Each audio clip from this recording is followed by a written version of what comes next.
Possible है। मिसाल के तौर पे न्यूमेरिकल्स 1 2 3 गिनते चले जाएं, इन्फिनिट नंबर्स हैं। मैं कॉन्सेप्चुअली बात नहीं कर रहा, प्रैक्टिकली रियलिटी में साबित करके दिखाएं कि infinite regress of causes possible है या नहीं। अगर पॉसिबल है तो हम मान लेंगे, मिसाल दे दें, और पॉसिबल नहीं है तो एक ही ऑप्शन बचता है जिसे हम कहते हैं नेसेसरी बीइंग। ऐसी नेसेसरी बीइंग जो इंडिपेंडेंट है, क्योंकि अगर वो डिपेंडेंट हुई तो वो नेसेसरी नहीं रहेगी। ऐसी इंडिपेंडेंट बीइंग जो इटर्नल है, अगर वो इटर्नल नहीं होगी, उसकी बिगिनिंग होगी तो वो खुद कॉन्टिंजेंट है।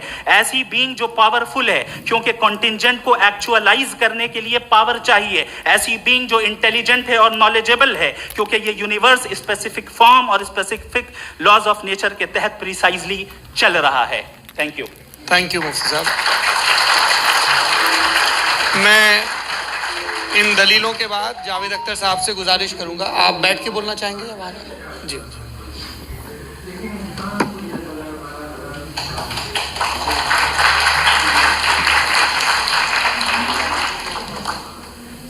पहले तो मैं मुफ्ती साहब को एक अच्छी खबर देना चाहूँगा कि मेरी नॉलेज साइंस के बारे में बड़ी मामूली है, तो आप फिक्र ना करें उसकी, लेकिन कुछ कॉमन सेंस है मुझ में। देखिए, ये खुदा का तस्वुर कोई नया तस्वुर नहीं है, ये सदियों से रहा है।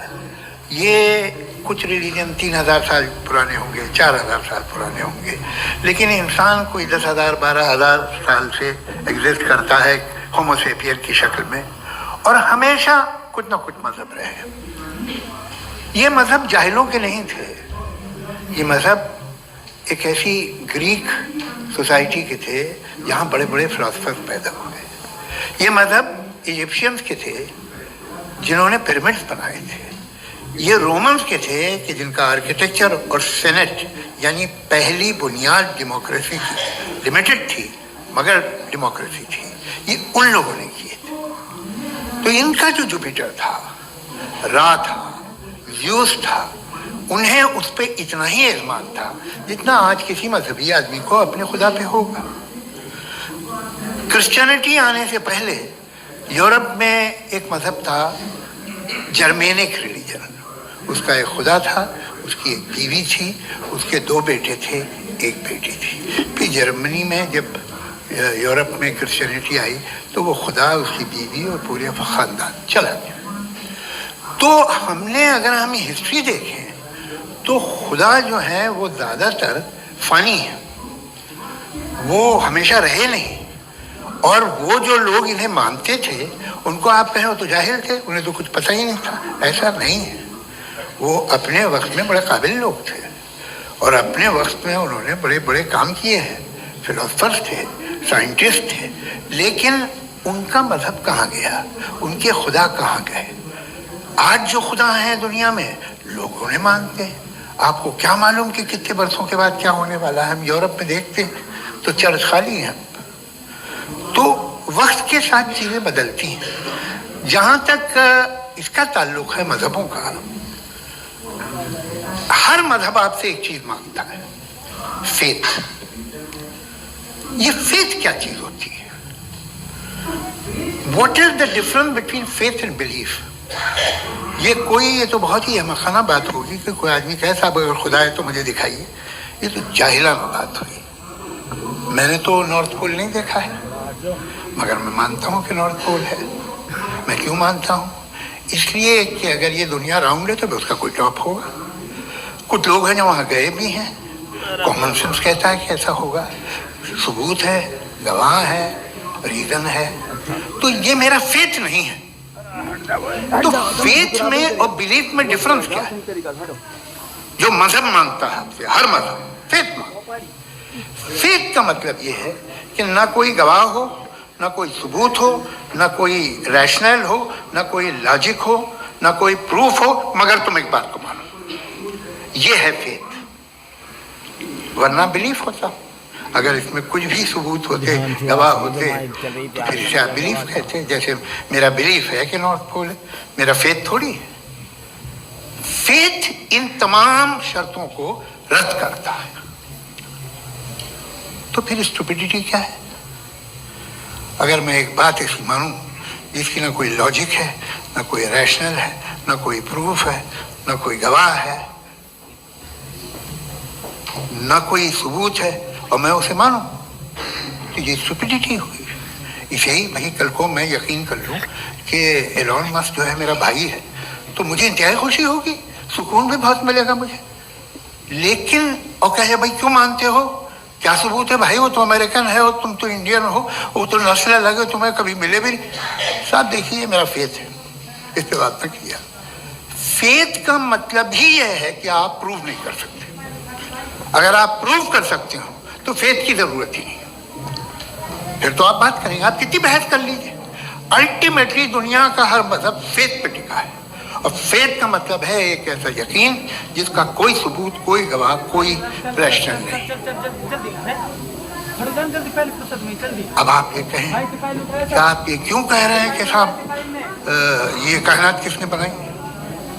कमाल ये है कि आपने बताया कि एक आइलैंड पे गए और एक बॉल देखी। आपने ये नहीं कहा कि आइलैंड किसने बनाया, आपको सिर्फ बॉल पे हैरत हुई। हमने आइलैंड पे हमने हैरत नहीं की, होते हैं आइलैंड। इसी तरह ये आइलैंड है, सितारे, ये गैलेक्सीज, ये सब आइलैंड हैं, खला में। हम उन्हें टेकन फॉर ग्रांटेड लेते हैं, हम पूछते नहीं किसने बनाए। आपने जजीरे के बारे में नहीं पूछा है। मेरी पैदाइश कैसे हुई? क्या मैं प्लान पैदा हुआ था? I was plan to be born, या एक लकी स्पर्म था जो किसी एक से चिपक गया? मेरी पैदाइश रैंडम। और इंसाफ जिसे आप कहते हैं, इंसाफ का तो नेचर से कोई वास्ता ही नहीं। जो आप कहते हैं कि एक दिन इंसाफ मिलेगा, इंसाफ is a human concept, nature में कोई इंसाफ नहीं। अगर शेर हिरन को खा जाता है तो उसे कोई सजा नहीं मिलती। अगर एक आंधी आती है और हरे भरे पेड़ों को उखाड़ के फेंक देती तो आंधियों की जेल नहीं होती है। नेचर में इंसाफ नहीं है, इसलिए वो नेचर को इंसाफ की जरूरत भी नहीं। नेचर तमाम एक है। अब हम कहें कि साहब इंसाफ इज ह्यूमन। फेथ और बिलीफ का फर्क आप इस तरह नहीं कर सकते सर। फेथ सही भी होता है, गलत भी होता है। बिलीफ सही भी होता है, गलत भी होता है। जो लॉजिक, रीजन और एविडेंस से बैक्ड होगा वो फेथ सही होगा। और आप जिस फेथ की बात कर रहे हैं कि इलॉजिकल है और उसके पीछे नहीं है, तो we are on the same page. हम नहीं मानते उस फेथ को। जो फेथ ऐसा, अगर कोई एक ऐसी कॉमन सेंस की बात को कबूल नहीं कर रहा है कि यूनिवर्स जो इतने प्रिसाइजली काम कर रहा है, हम कह दें कि खुद ब खुद बन गई, मैं समझता हूं इससे बड़ी स्टुपिडिटी और कुछ नहीं है। ये इरैशनल चीज है। फिर हमारे सर ने कहा कि आपने बॉल पे फोकस किया, आइलैंड पे फोकस नहीं किया। अरे आइलैंड को किसने बनाया यही समझाने के लिए तो बॉल की मिसाल दे रहा हूं। और बॉल भी कॉन्टिंजेंट है, आइलैंड भी कॉन्टिंजेंट है, दोनों नेसेसरी बीइंग का मुतालबा करते हैं। आगे इन्होंने कहा कि नेचर में कोई इंसाफ नहीं है। हम डिसाइड करते हैं कि मोरालिटी क्या होती है, इंसाफ क्या होता है। हम डिसाइड करते हैं, जैसे ड्राइविंग सीट में ट्रैफिक वाला, ये तो किसी खुदा ने नहीं कहा, ये है, इसे कहते हैं फॉल्स इक्विवेलेंस। ये एक लॉजिकल फेलेसी है। आपने जो है मिसाल दी ड्राइविंग की और ट्रैफिक की, ये सब्जेक्टिव मोरालिटी है, ऑब्जेक्टिव मोरालिटी है, जिसमें इंसाफ आया, जो इन्होंने बार बार रिपीट किया, ये ऑब्जेक्टिव है, सब्जेक्टिव नहीं है। अगर आप कहते हैं ये सब्जेक्टिव है, तो मेरा सवाल आपसे ये है, क्या सोशल कंसेंसस के जरिए अगर जुल्म को सही करार दे दिया जाएगा तो आप जुल्म को जस्टिफाई करेंगे? दूसरी चीज इन्होंने ये कहा कि 2 पैक शराब पी लें तो वो उतने पे नहीं रहता, बढ़ जाता है। यही मामला मजहब के साथ है। 2 पैक आप पी लें, बढ़ेगा। तो ये एक ऐसी मिसाल है, इसको कहीं भी फिट कर लें कि आप एथिज्म पे जब फिट करें, जब आप 2 पैक एथिज्म का लेंगे ना, तो वो बढ़ बढ़ के नॉर्थ कोरिया बनेगा। Thank you.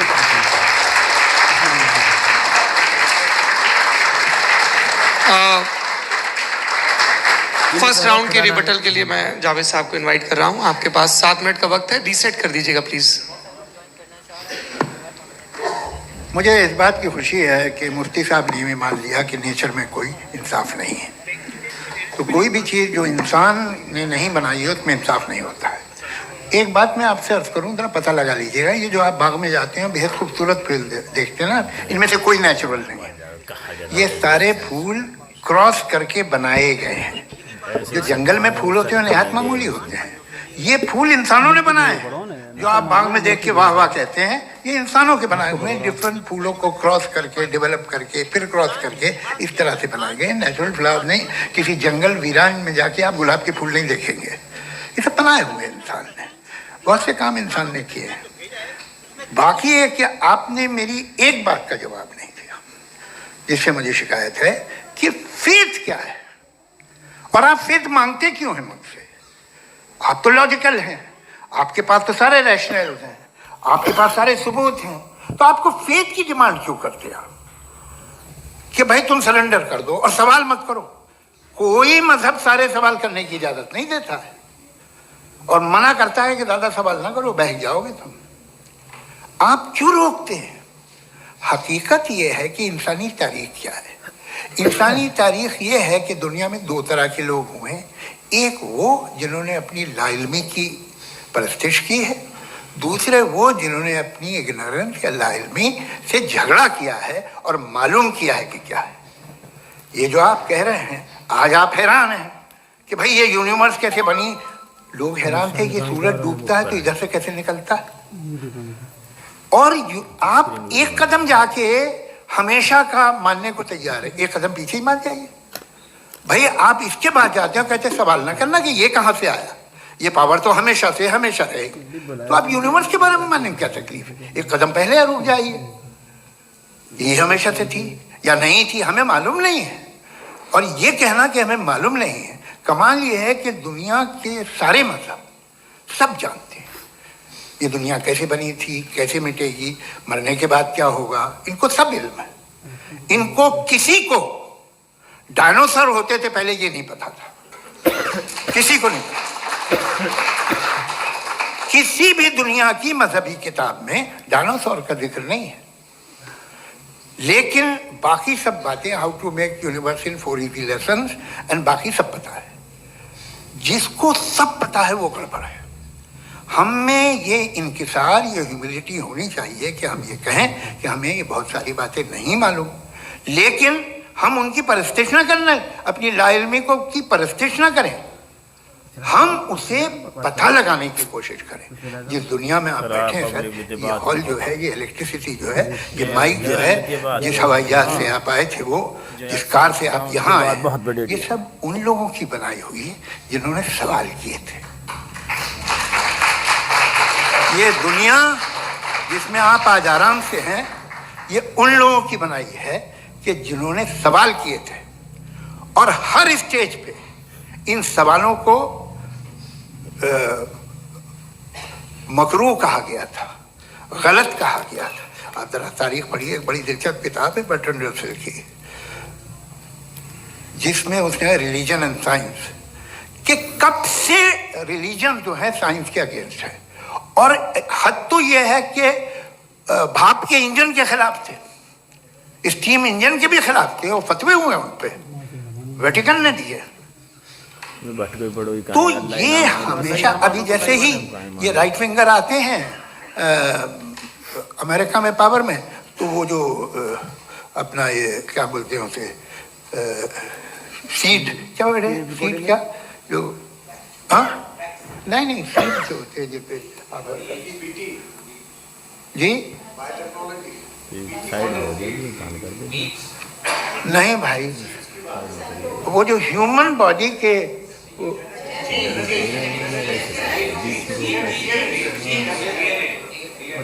उस पर रिसर्च बंद हो जाती है, रिपब्लिकन नहीं करने देते। अरे भाई इतना डर क्या है तुम्हें? एक जमाने में बहुत नाराज थे ये सारे मजहबी लोग कि ये इंसान तो इंसान बनाने की कोशिश कर रहा है। तो आज से बुरी आदतें बाहर निकालो और सीखो ऐप डाउनलोड करके कुछ सीखना शुरू करो। और ये सब आज जो आप कह रहे हैं नामुमकिन है, ये कैसे हुआ? मुझे एक किस्सा याद आता है। जब मैं 6ठी क्लास में था तो मैं मैथमेटिक्स में बहुत वीक था, तो एक टीचर रख दिया गया, उसने 1 2 3 4 5 6 7 तो सिखा दिया मुझे। वो दिन मैं भूल नहीं सकता हूँ, जिस दिन उसने ये बताया कि 1/2 क्या होता है और 3/4 क्या होता है। मुझे ऐसा लगा कि मेरा सर बीच से फट जाएगा। ये आदमी कह रहा है कि दीवार के अंदर जाओ वॉक करते हुए। आज हंसता हूं मैं इस बात पे। तो आज जो बातें आपके जहन से बिल्कुल परे हैं और आप हैरान होते हो उन्हें देख के, एक वक्त आएगा कि मामूली लगेगी। और हुआ है, आपकी इंसानी तारीख ही है। इतनी जल्दी सारे फैसले आप मत कर लीजिए, थोड़ा ये ह्यूमिलिटी रखिए कि भाई ये हमें नहीं मालूम। ये कहने में क्या आ रहा है? ये यूनिवर्स कहाँ तक फैली, ये कब से है और कब तक रहेगी, हमें नहीं मालूम। आपने फैसला कर लिया कब बनी। ये आपके हिसाब से कोई 14 बिलियन ईयर बनी जो समझा जाता है। उससे पहले हजारों करोड़ों अरबों साल तक खुदा बैठा क्या कर रहा था? खामोश बैठा था, ऐसे ही जमाइयाँ ले रहा था। फिर उसे आइडिया है, यार एक काम करते, वक्त अच्छा गुजर जाएगा, यूनिवर्स बनाते। सोचिए, वो तो हमेशा से है ना, मगर यूनिवर्स हमेशा से नहीं है, ये तो बनाई गई है। और उससे पहले क्या था, इनका क्या काम था? कैसी बात है, ये बड़ा आसान है। जो बात हमें आज धीरे धीरे पता चली है, बरसों 2000 और 2500 साल पहले आपको किसी ने बता दिया कि क्या था, आप मान गए और तब से वही मान रहे हैं जो 2500 साल पहले कहा गया था। सब कुछ बदल गया है, सॉल्व हो रही है चीजें। अभी साइंस बिल्कुल दावा नहीं करती, या कोई फिलोसफर ये दावा नहीं करता कि हमें सब मालूम, बल्कि वो कहता है कि हमें जितना मालूम होता है उससे ये मालूम होता है कि हमें कितना कम मालूम। तो हम अपनी जहालत से लड़े, उसकी परस्तिश ना करें। जी, टाइम है। Thank you so much. मैं तर्कों की श्रृंखला में राउंड 2 के लिए मुफ्ती साहब को आमंत्रित कर रहा हूँ। आपके पास एक बार फिर से 7 मिनट का वक्त है। 7 मिनट दे रहे हैं। शुक्रिया। जनाब जावेद अख्तर साहब कई मर्तबा दोहरा रहे हैं कि फेथ का मतलब बताइए, फेथ का मतलब बताइए। मैंने बता दिया, फेथ सही भी होता है, गलत भी होता है। और आज हम फेथ पे बात नहीं कर रहे, हम ट्रुथ और डज गॉड एग्जिस्ट पे बात कर रहे हैं। क्या डज गॉड एग्जिस्ट, ये ट्रुथ यानी गॉड है या नहीं है, इसमें से दोनों ट्रुथ क्या है। अब आप उसे फेथ कह लें, बिलीफ कह लें, नॉट माई बिजनेस। उसके बाद आपने कहा कि भाई सवाल करने से मजहब रोकता है। मैं कहता हूं जो रोकता है वो रोकता होगा, मैं नहीं रोकता, बल्कि सवाल करें, सवाल करना चाहिए। सवाल कर करके तो हम आगे बढ़ते हैं, तरक्की करते हैं, और इसीलिए मैं आज यहाँ पे आया हूं। लेकिन सवाल सिर्फ खुदा से नहीं होगा, आपसे भी होगा। सवाल एथिज्म से भी होगा, सवाल सिर्फ मजहब से नहीं होगा, सबसे होगा। और आज मैं सवाल करूंगा और उम्मीद है कि आप जवाब देंगे। अभी तक आपने वैसे कॉन्टिंजेंसी आर्गुमेंट का कोई जवाब नहीं दिया। चलें, आपने कहा यूनिवर्स के बारे में इटर्नल क्यों नहीं बोल देते। ये चूंकि लॉजिकली पॉसिबल ही नहीं है कि यूनिवर्स इटर्नल हो।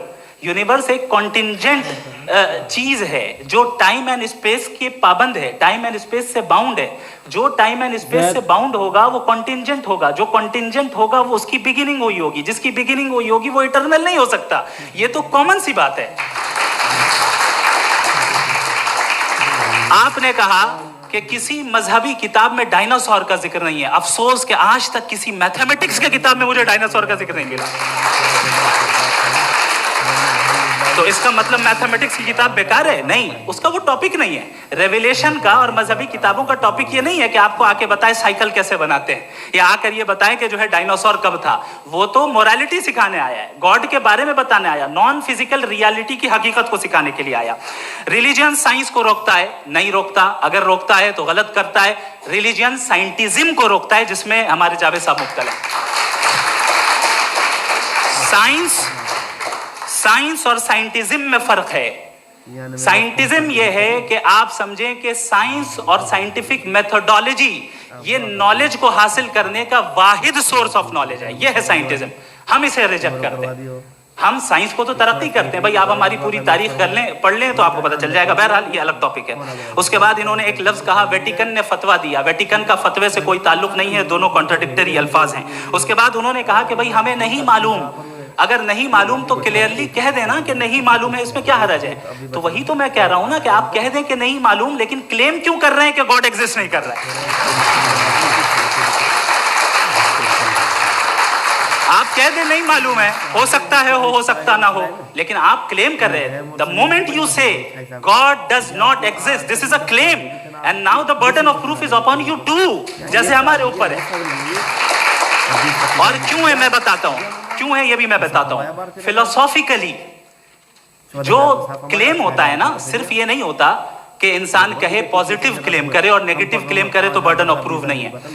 आप मिसाल के तौर पे मैं कहूं कि फुला उस कमरे में कोई नहीं है, मैंने एक नॉलेज का क्लेम किया है, उस कमरे में कोई नहीं है, मैंने एक नॉलेज का क्लेम किया, या तो मैं कहूं मुझे नहीं पता, हो भी सकता है नहीं भी हो सकता है, this is not a claim. लेकिन जब मैं कह रहा हूं कि वहां कोई नहीं है या मैं कह रहा हूं वहां कोई है, दोनों क्लेम है और दोनों के ऊपर बर्डन ऑफ प्रूफ है, हमारे ऊपर भी बर्डन ऑफ प्रूफ है, मैंने कंटिंजेंसी आर्ग्यूमेंट दिया, इसे तोड़कर दिखाइए। आखिरी चीज, इन्होंने कहा कि खुदा दुनिया बनाने से पहले 150 साल पहले या करोड़ों साल पहले क्या कर रहा था। अरे हजरत, पढ़ाई पर कोई ध्यान भी ना होना चाहिए। बिल्कुल, चलें बहरहाल मैं जवाब दे देता हूँ, आप हमारे रिस्पेक्टेड पर्सनालिटी हैं, अगर आप नहीं होते तो मैं इसे एंटरटेन ही नहीं करता। टाइम, ये 100 साल पहले या 100 साल बाद, पहले बाद में अभी, ये वो अल्फाज हैं जिनका ताल्लुक टाइम से है। टाइम शुरू ही हुआ है यूनिवर्स की बिगिनिंग के बाद, तो उसके पहले खुदा क्या कर रहा था, सवाल इलॉजिकल है, ये फेलेसी है। यानी आप ये कह रहे हैं कि यूनिवर्स के बनने से पहले खुदा क्या कर रहा था, टाइम के बनने से पहले, पहले का ताल्लुक टाइम से, टाइम उस वक्त था ही नहीं, तो ये सवाल ही इनवैलिड है खुदा के ताल्लुक से। दूसरी चीज, आर्ग्यूमेंट ऑफ कंटिंजेंसी जो मैंने आपके सामने पेश की है, आपने बार बार ये प्रूफ किया और ये कह रहे हैं कि गॉड ऑफ गैप्स। देखिए, पहले नहीं मालूम था, साइंस ने कर दिया। सिंपल्स की मिसाल से मैं समझा देता हूं। जिस गैप्स की आप बात कर रहे हैं ना, साइंस उन गैप्स को जिन चीज के जरिए भी प्रूव करेगा वो कॉन्टिंजेंट ही होगा, अब चाहे वो फोर्स हो, मैटर हो या एनर्जी हो। लिहाजा सवाल हमारा उस वक्त भी वैलिड होगा जब तक कि आप नेसेसरी बीइंग पे ना आ जाएं, और इन्फिनिट रिग्रेस पॉसिबल नहीं है of causes in practical world, तो जाहिर है कहीं रुकना पड़ेगा, जहां रुकेंगे वही खुदा है। दूसरी चीज, आपने ये कहा, क्या कह रहा था मैं, किस पॉइंट को? What? Oh no, after that, just now. हाँ, जहां रुकेंगे वही खुदा है। बहरहाल, तो टाइम का जिक्र हो गया, गॉड ऑफ गैप, सॉरी, या इसकी एक मिसाल आप ले लें।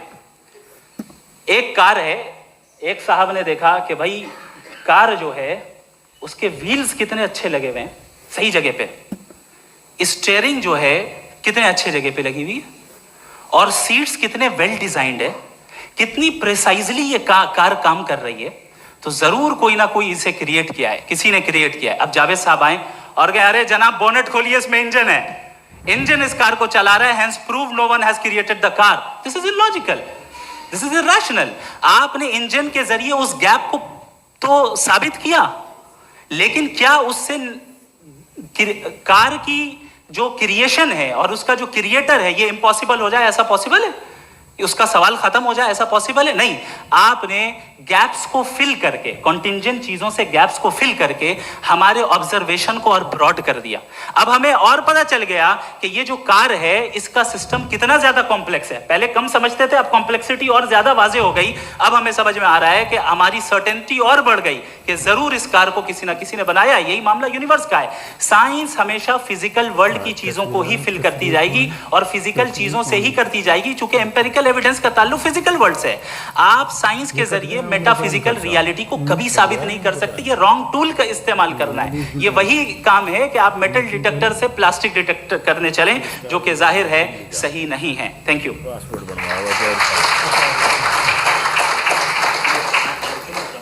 जी, ये आर्ग्यूमेंट का राउंड 2 है। हाँ। 7 मिनट है। पहले तो मैं आपसे अर्ज करूं कि आपने कहा कि जब कायनात ही नहीं थी तो वक्त भी नहीं था, कुछ भी नहीं था। कैसे नहीं था? खुदा था, एक एग्जिस्टेंस तो था ना खुदा का। तो जब खुदा था तो वक्त भी होगा। ऐसा नहीं कि कुछ भी नहीं था, खुदा था। अच्छा, बाकी ये कि आपने कहा साहब आप साबित कीजिए, आपके पास भी लॉजिक है या मेरे पास भी लॉजिक है। आप मेरा जिम्मेदारी नहीं है साबित करना कि खुदा है। बर्टन रसल ने बड़ी अच्छी बात कही। बर्टन रसल ने बड़ी अच्छी बात कही। मैं आपसे अगर ये दावा करूं कि एक चाय की केतली मरीख के चारों तरफ घूम रही है, मार्स के चारों तरफ, तो ये आपका काम नहीं है कि आप साबित करें कि कोई चाय की केतली नहीं है। ये मेरा काम है, मैंने दावा किया है। ये दावा तो मजहबी लोग करते हैं कि खुदा है। मैं क्यों साबित करूं कि नहीं है? जब तक आप मुझे कन्विंस नहीं कर देंगे मैं नहीं मानूंगा। आपकी जिम्मेदारी है। मेरी जिम्मेदारी नहीं है। दोयम ये कि ये जो आप कह रहे हैं, जो गैप्स हैं, ये गैप जब जब किसी मजहब को चैलेंज करते हैं, जब ऐसा कोई बात आती है तो हंगामा हो जाता है कि जब वो चैलेंज करें किसी फेथ को। ये तमाम साइंस जो है इसे मुख्तलिफ जगहों पे मुख्तलिफ वक्तों में मजहब ने रोकने की कोशिश की है। ये किताब है religion and science Bertrand Russell की, पढ़िएगा, अच्छी लगेगी आपको। तारीख ही है साइंस, मजहब की साइंस से उसका यही रिश्ता है। अच्छा, अब ये हम सोचें कि बहरहाल ये वजूद जो है मजहब और ये बिलीफ इन गॉड इंसान को बेहतर बना देता है, तो एक काम कीजिए, हिंदुस्तान वर्ल्ड का नक्शा लीजिए और मार्क कीजिए कि रिलीजन कहाँ कहाँ ज़्यादा है, कहाँ कहाँ, चाहे वो लैटिन अमेरिका हो या मिडल ईस्ट हो या फार ईस्ट हो या हिंदुस्तान के वो इलाके जहाँ मजहबियत ज़्यादा है। रख दीजिए नक्शा अलग। अब दूसरा नक्शा कि कहाँ कहाँ नाइंसाफ़ी, रिप्रेशन, औरतों के हुकूक की पामाली, जुल्म, डिक्टेटरशिप कहाँ है, नक्शा एक ही होगा। तो आप मुझे बताएं कि जो इसका तरकीब इस्तेमाल क्या है, खुदा का तरकीब इस्तेमाल तो बताइए। आप छोटी सी दवा सड़क पे बेचते हैं, उसकी भी तरकीब इस्तेमाल बताइए। इसके इस्तेमाल से तो फायदे नहीं हुआ किसी को। जो सारे के सारे खराब मुल्क हैं, खराब समाज है, वो सारे जुल्म खुदा के नाम पे करते हैं। वो गलत करते हैं, सही करते हैं, मुझे क्या लेना देना उससे। इस्तेमाल से मालूम होता ना।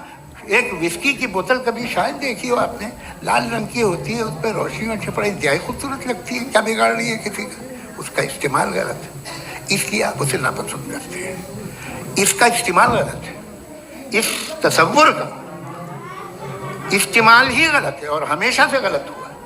आप देख लीजिए, इंसानी तारीख देख लीजिए, आज देख लीजिए, हिंदुस्तान देखिए, दुनिया देख लीजिए, क्या हो रहा है।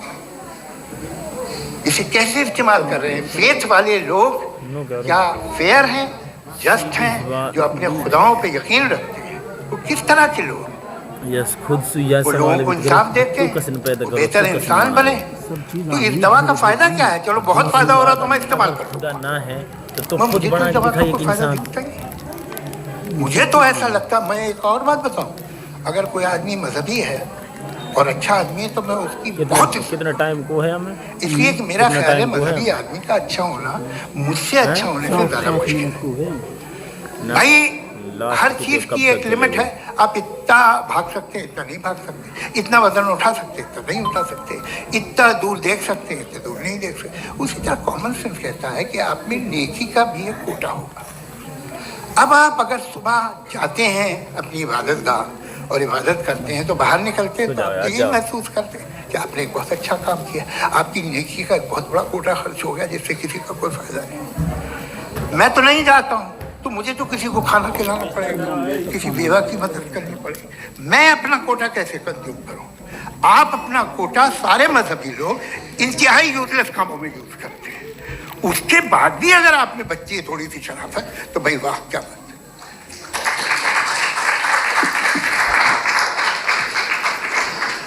एक तो मुझे ये बात बहुत अच्छी लग रही है कि दोनों ही विद्वान समय को मानते हैं और बहुत समय से अपनी दलीलें और बाज़ दफ़ा समय से पहले अपनी तकरीरें पूरी करके अपनी अपनी कुर्सी पर बैठ रहे हैं।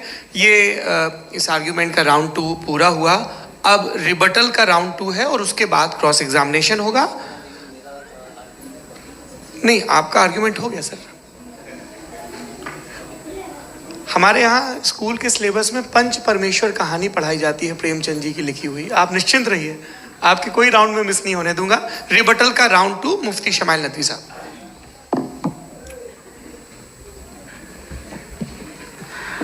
असल में जो हकीकी प्रॉब्लम है, असल प्रॉब्लम है वो ये है कि जावेद साहब के पास कॉन्सेप्ट ऑफ गॉड क्लियर नहीं है। इन्होंने कहा कि कायनात से पहले खुदा तो था, तब भी तो टाइम होगा। ये टाइम कायनात का हिस्सा है। हम खुदा, उस खुदा को मानते हैं, नेसेसरी बीइंग का टाइमलेस होना जरूरी है, चूंकि वो टाइम का क्रिएटर है।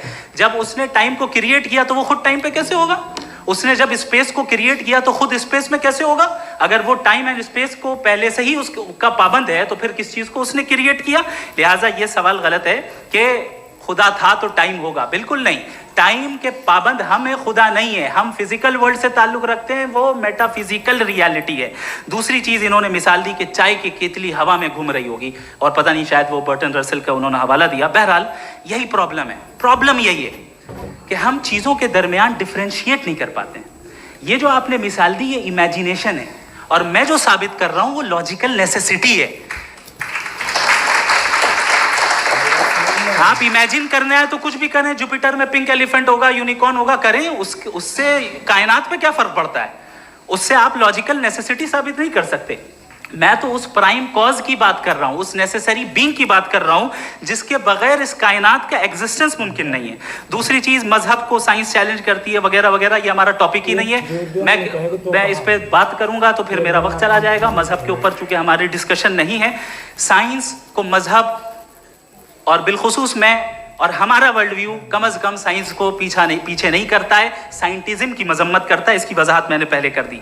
दूसरी चीज इन्होंने कहा वर्ल्ड का नक्शा लीजिए, वर्ल्ड मैप लीजिए, तो अलग अलग जगह की। हजरत मैंने ये होमवर्क किया था, और मैंने मिडिल ईस्ट का एक नक्शा लिया और यूरोप का एक नक्शा लिया, ये मजहबी इलाका और ये लिबरल और एथीस्ट इलाका। मुझे पता चला कि सबसे ज्यादा रेप केसेस जो हैं वहां पर है।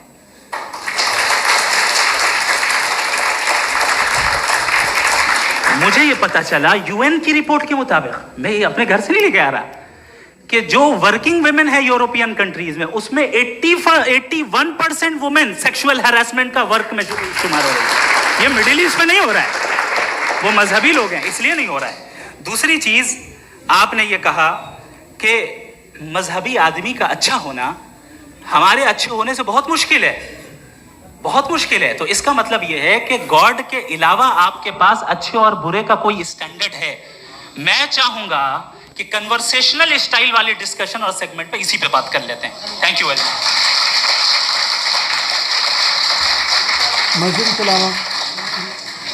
ये रिबटल का राउंड 2 है। आपके पास 5 मिनट का वक्त है, और इसके बाद क्रॉस एग्जामिनेशन शुरू करेंगे। आप चाहे तो जो इन्होंने सवाल पूछे उनके जवाब आप रिबटल में भी दे सकते हैं। जी जी, देखिए, पहले तो ये बात कि ये मिसाल गलत है।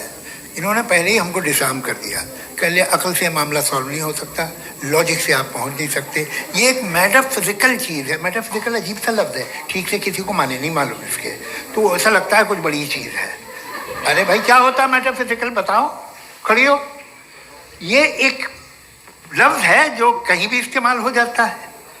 जब आप एक बात कर रहे हैं और आप मुझसे बहस कर रहे हैं तो मुझे मेटाफिजिकल मत बताइए, आप लॉजिकली मुझे प्रूव किए। और अगर लॉजिकली आप नहीं बात करते साहब ये मेटाफिजिकल है, तो फिर हम आप बात क्या कर रहे हैं?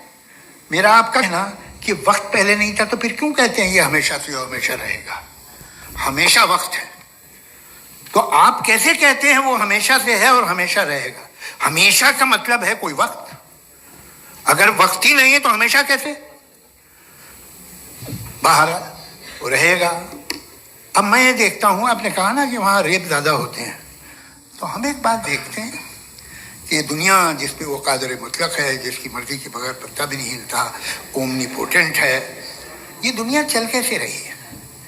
और इस दुनिया का हाल क्या है?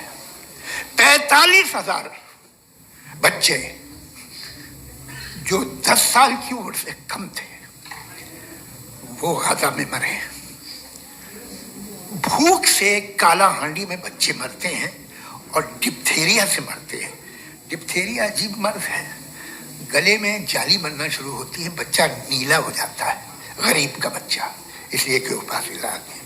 ये कादर मुतलक है जो चाहे कर दे। इससे आप दुआएं मांगते हैं हमारी ये काम कर दे वो कर दे, तो इसका मतलब डे टू डे लाइफ में वो इंटरफेयर करता है और ये देख रहा है वो। अगर वो वाकई भी है फॉर डिस्कशन सेक, तो मैं जब दुनिया देखता हूँ तो मेरे दिल में उसके लिए कोई इज्जत नहीं पैदा होती। ये क्या कर रहे हो तुम पूरे ऑल पावरफुल हो, ओमनीपोटेंट हो, ओमनी प्रेजेंट हो। तुम तो वहां गाजा में रहे होगे ना, तुम हर जगह हो। तुम देख रहे थे कि बच्चे की कैसे धज्जियां उड़ रही, तुम देख रहे थे, और तुम चाहते हो मैं तुम्हारी परस्तिश करूंगा, तुम हो भी। अरे यार, इसके अच्छे तो हमारे चीफ प्राइम मिनिस्टर हैं, कुछ तो ख्याल करते हैं। कमाल है। आप किसकी इबादत कर रहे हैं? अगर वो है भी, ये दुनिया नाइंसाफी से, जुल्म से, जबर से, तशद्दुद से भरी हुई है। और आप ये मत कहिएगा कि वो देख रहा है और वो बताएगा एक दिन। अगर वो देख रहा है और इंटरफेयर नहीं करता तो आप दुआ क्यों मांगते? आप कहते हैं मेरा ये काम करा दे, इसके मतलब है वो दखल दे सकता है, वो आपको नौकरी दिलवा सकता है, भले दूसरे आदमी को ना मिले, मगर आपका काम कर देगा चूंकि आपने दुआ मांगी है। तो जब वो आपको नौकरी दिला सकता है, लड़की की शादी कर सकता है, बेटे को ग्रीन कार्ड दिलवा सकता है, तो कम से कम ये जो मर रहे हैं बच्चे, इनको रोक दे, कुछ तो करे। मुझे तो दुनिया में, इस दुनिया का कोई मालिक है, इसका ओमनीपोटेंट कोई रूलर है, और ये दुनिया ऐसी चल रही है। मैं तो चाहूंगा कि भाई ना हो, अगर हो तो बड़ी शर्मिंदगी की बात है। शुक्रिया।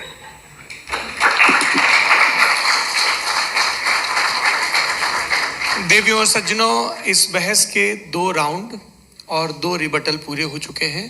अब सबसे ज़रूरी और सबसे मुश्किल राउंड शुरू हो रहा है, क्रॉस एग्जामिनेशन का। अब इन विद्वानों की सज्जनता की एक परख भी होगी और वक्त हमने 16 मिनट का तय किया है। पहला सवाल आप पूछना चाहेंगे?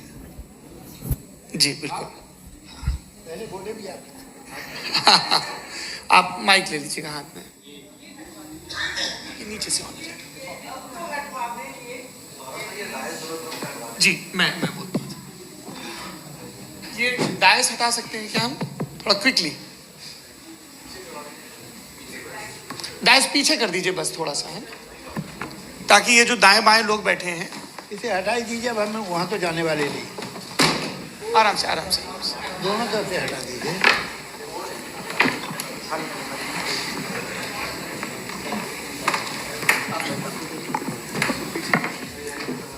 इस बीच आप लोग भी अपने अपने सवाल तैयार कर लें।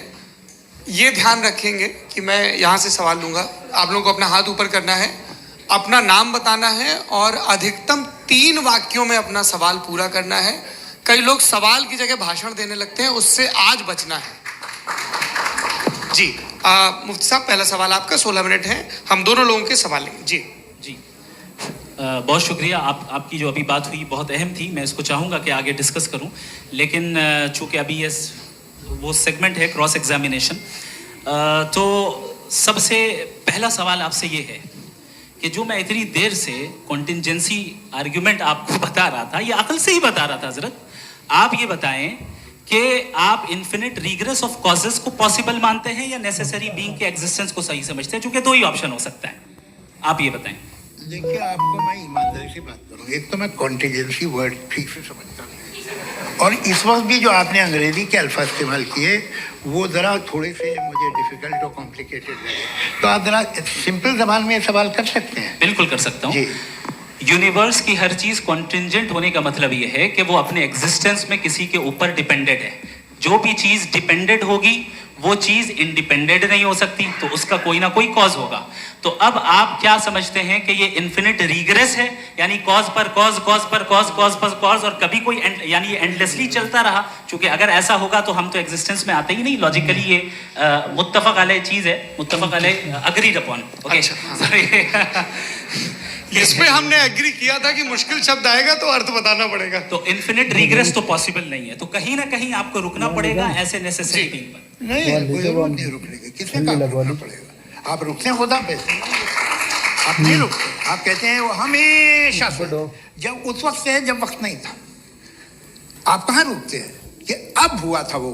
आप नहीं कहते। हम क्यों नहीं मान सकते कि यूनिवर्स जो है और बल्कि मल्टीवर्सेस जो है वो हमेशा से हैं, वो बनती है, बिगड़ती है। एक हमारे यहाँ एक चीज़ है, ब्लैक होल, वो समेट लेता है वापस, फिर ब्लास्ट होता है, फिर फैल जाता है, और इसमें हमारी तो खैर कोई औकात ही नहीं है। इंसान की एक छोटे से जर्रे पे हम 50-60 साल की उम्र रखते हैं, जो करोड़ों अरबों साल की कायनात है उसमें, और पैदा भी नहायत ही बेहुदा वजह से हुए थे। तो इसमें ये सोचना कि इसकी वजूहात और ये क्यों है, ये डिपेंडेंट है, ये हम देख रहे हैं, क्या मालूम। आप सोचिए कि ये जो फैल रही है कायनात, ये कहाँ फैल रही है, ये कहाँ जा रही है, और ये फैल क्यों रही है? अरे बना लीजिए तुमने, रुको भैया, काफ़ी है। ये फैल क्यों रही है? ये और कौन सी कायनात जिसे मैं दूरबीन से देखता हूं तो 2 बिलियन लाइट ईयर पे है, उससे मेरा कोई वास्ता ही नहीं है। 2 बिलियन ईयर यानी अगर मैं 80,000 माइल्स पर सेकेंड से चलूं तो 20 करोड़ साल में वहां पहुंच जाऊंगा। इसकी जरूरत क्या थी? ये दुनिया, ये कायनात तो इंसान अशरफुल मखलूकात के लिए बनाई गई ना। तो ये सब ये टर्म समझ में नहीं आया, इसमें कोई खास समझने वाली बात थी भी नहीं। ये जो अल्टीमेट कहा यह जाता है कि ये जो पूरी यूनिवर्स है, ये जो दुनिया है, ये इंसान के लिए बनाई गई। अच्छा, ये सब इंसान के लिए। क्यों साहब, सही है ना? बिल्कुल, लेकिन इसका ये मतलब नहीं कि किसी चीज के पीछे रीजन आपको नहीं पता तो रीजन नहीं है, इसे कहते हैं नहीं, मुझे नहीं पता, लेकिन मेरी जिम्मेदारी नहीं है। वो बिल्कुल सही कहा था उसने, बर्टन रसल ने। आपने उसे मजाक में टाल दिया कि भाई आप एक दावा कर रहे हैं, मैं क्यों कहूं कि ये गलत है दावा? आप प्रूफ कीजिए, मेरे पे जिम्मेदारी ही नहीं है, मैंने थोड़ी कहा है। आप प्रूफ कीजिए कि ये सही है। आप आर्ग्यूमेंट ऑफ कंटिजेंसी का जवाब ही नहीं दे रहे हैं। पूछना चाहेंगे? आप सवाल पूछना चाहेंगे मुफ्ती साहब से? क्योंकि ये क्रॉस एग्जामिनेशन का दौर है। आप जैसे पहले बोल रहे थे फेथ को लेके कुछ, मैं ये पूछना चाहूँगा कि खुदा ने जो भी रेवलेशन किए हैं, एक मज़हब के नहीं बहुत से मज़हबों में किए हैं, अलग अलग रेवलेशन है। कहीं कुछ एक बातें हैं, कॉन्ट्रडिक्शन भी है आपस में, कहीं कुछ आप कर सकते हैं, कहीं कुछ नहीं कर सकते। ऐसा नहीं है कि सबकी कोड ऑफ मॉरल एक है। तो ये किस्सा क्या है?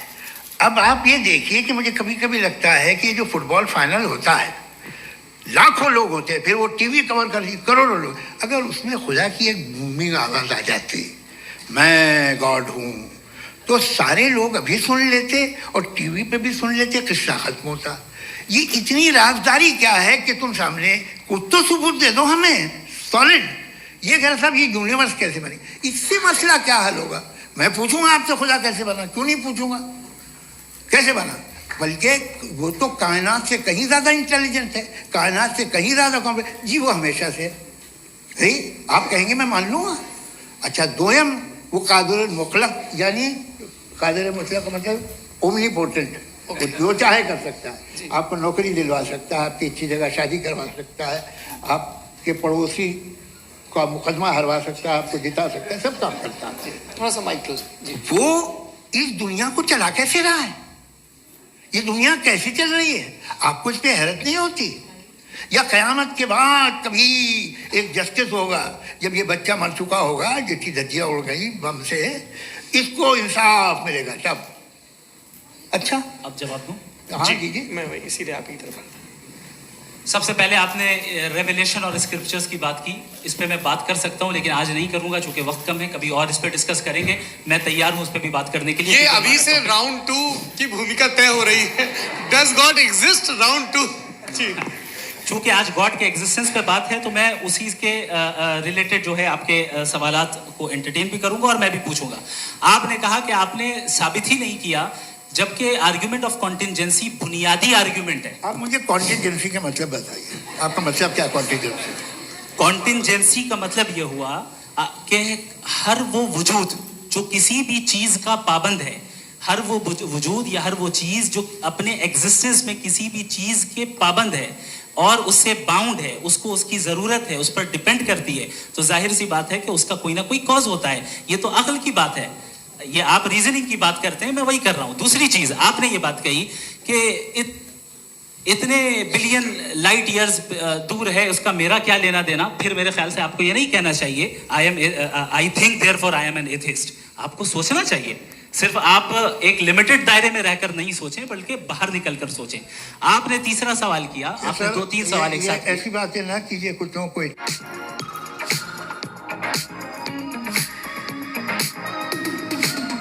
मुझे है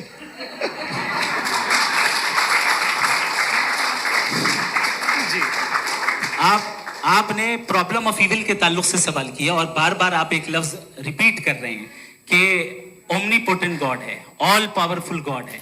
यही तो दरअसल समझना है कि गॉड का कॉन्सेप्ट क्या है। प्रॉब्लम ऑफ इविल जो है, प्रॉब्लम ऑफ इविल दर हकीकत दो असम्पशंस पर कायम है। अगर आप इन दो असम्पशंस को समझ जाएं तो ये प्रॉब्लम नहीं रहेगी, आर्ग्यूमेंट आपको समझ में आ जाएगी कि ये कोलैप्स कर जाता है। पॉइंट नंबर 1, यानी जो आपका सबसे पहला फॉल्स असम्पशन है कि गॉड मर्सीफुल है, ओमनीपोटेंट है, दुनिया में जुल्म हो रहा है। लेकिन आपको ये समझना चाहिए कि हमारे वर्ल्ड व्यू के मुताबिक गॉड सिर्फ ओमनीपोटेंट और सिर्फ मर्सीफुल नहीं है, बल्कि वो ऑल वाइज भी है और वो ऑल नोइंग भी है। उसके हर काम के पीछे हिकमत और विजडम है। ये कोई जरूरी नहीं है कि वो हिकमत और विजडम आपको समझ में आए या मुझे समझ में आए। अगर आप जो समझ रहे हैं उसके मुताबिक आप फैसला कर रहे हैं, ये लिमिटेड पर्सपेक्टिव से आर्ग्यूमेंट है। और इस चीज को हम अपनी दुनिया में, अपने लाइफ में, डेली लाइफ में इस प्रिंसिपल को एक्सेप्ट करते हैं। हम जब किसी डॉक्टर के पास जाते हैं, डॉक्टर के पास जाकर वो अगर उसने हमें कोई दवाई दी है तो हम ये तो नहीं कहते कि जब तक आपके पास जितना नॉलेज और जितना विजडम नहीं है, आपने क्यों ये दवाई दी है, तब तक हम इस चीज को एक्सेप्ट नहीं करेंगे। नहीं कहते, हम उसकी अथॉरिटी को तस्लीम करते हैं। क्यों? क्योंकि उसकी हम जानते हैं कि वो नॉलेजेबल है, वो विजडम वाला है, हमसे ज्यादा नॉलेज और हमसे ज्यादा विजडम है। बताएं सर। नहीं, डॉक्टर में और खुदा में बड़ा डिफरेंस है। डॉक्टर पढ़ा लिखा होता है, एक तो मैं उसकी बात सुनूंगा। दोयम ये नहीं, कुछ जवाब तो ये भी नहीं है सर प्लीज, आ आप जाइए, अगर चलिए। सब ऑडियंस से बोलने लगेंगे तो हाँ। फिर मतलब नहीं सकता इस बहस का। मतलब आप ये कहें कि क्योंकि आप डॉक्टर पे बिलीव करते हैं इसलिए खुदा पे बिलीव कीजिए, क्या ये मिसाल आपको समझाने के लिए आर्गुमेंट है, इस पे आपको एतराज नहीं है। तो सिंपल बात ये है कि मैं अगर ये यकीन कर लूँ कि एक ओमनीपोटेंट, उसकी मसलहत है, ये जो बच्चे मर रहे हैं ये मसलहत है उसकी, मुझे नहीं चाहिए इसकी मसलहत। उसकी मसलहत नहीं, यही तो समझना है। मतलब एक्सपीरियंस। अच्छा, इस आपने अभी मेरी बात पूरी सुनी नहीं। मैंने कहा आपका पूरा आर्ग्यूमेंट दो फॉल्स असम्पशंस पर है। एक फॉल्स असम्पशन मैंने बता दिया, दूसरा फॉल्स असम्पशन ये है कि इस दुनिया में इविल के होने का कोई गुड रीजन नहीं है, जबकि हमारे पास बाज रीजंस मौजूद हैं, हमारे पास बाज वजूहात मौजूद हैं।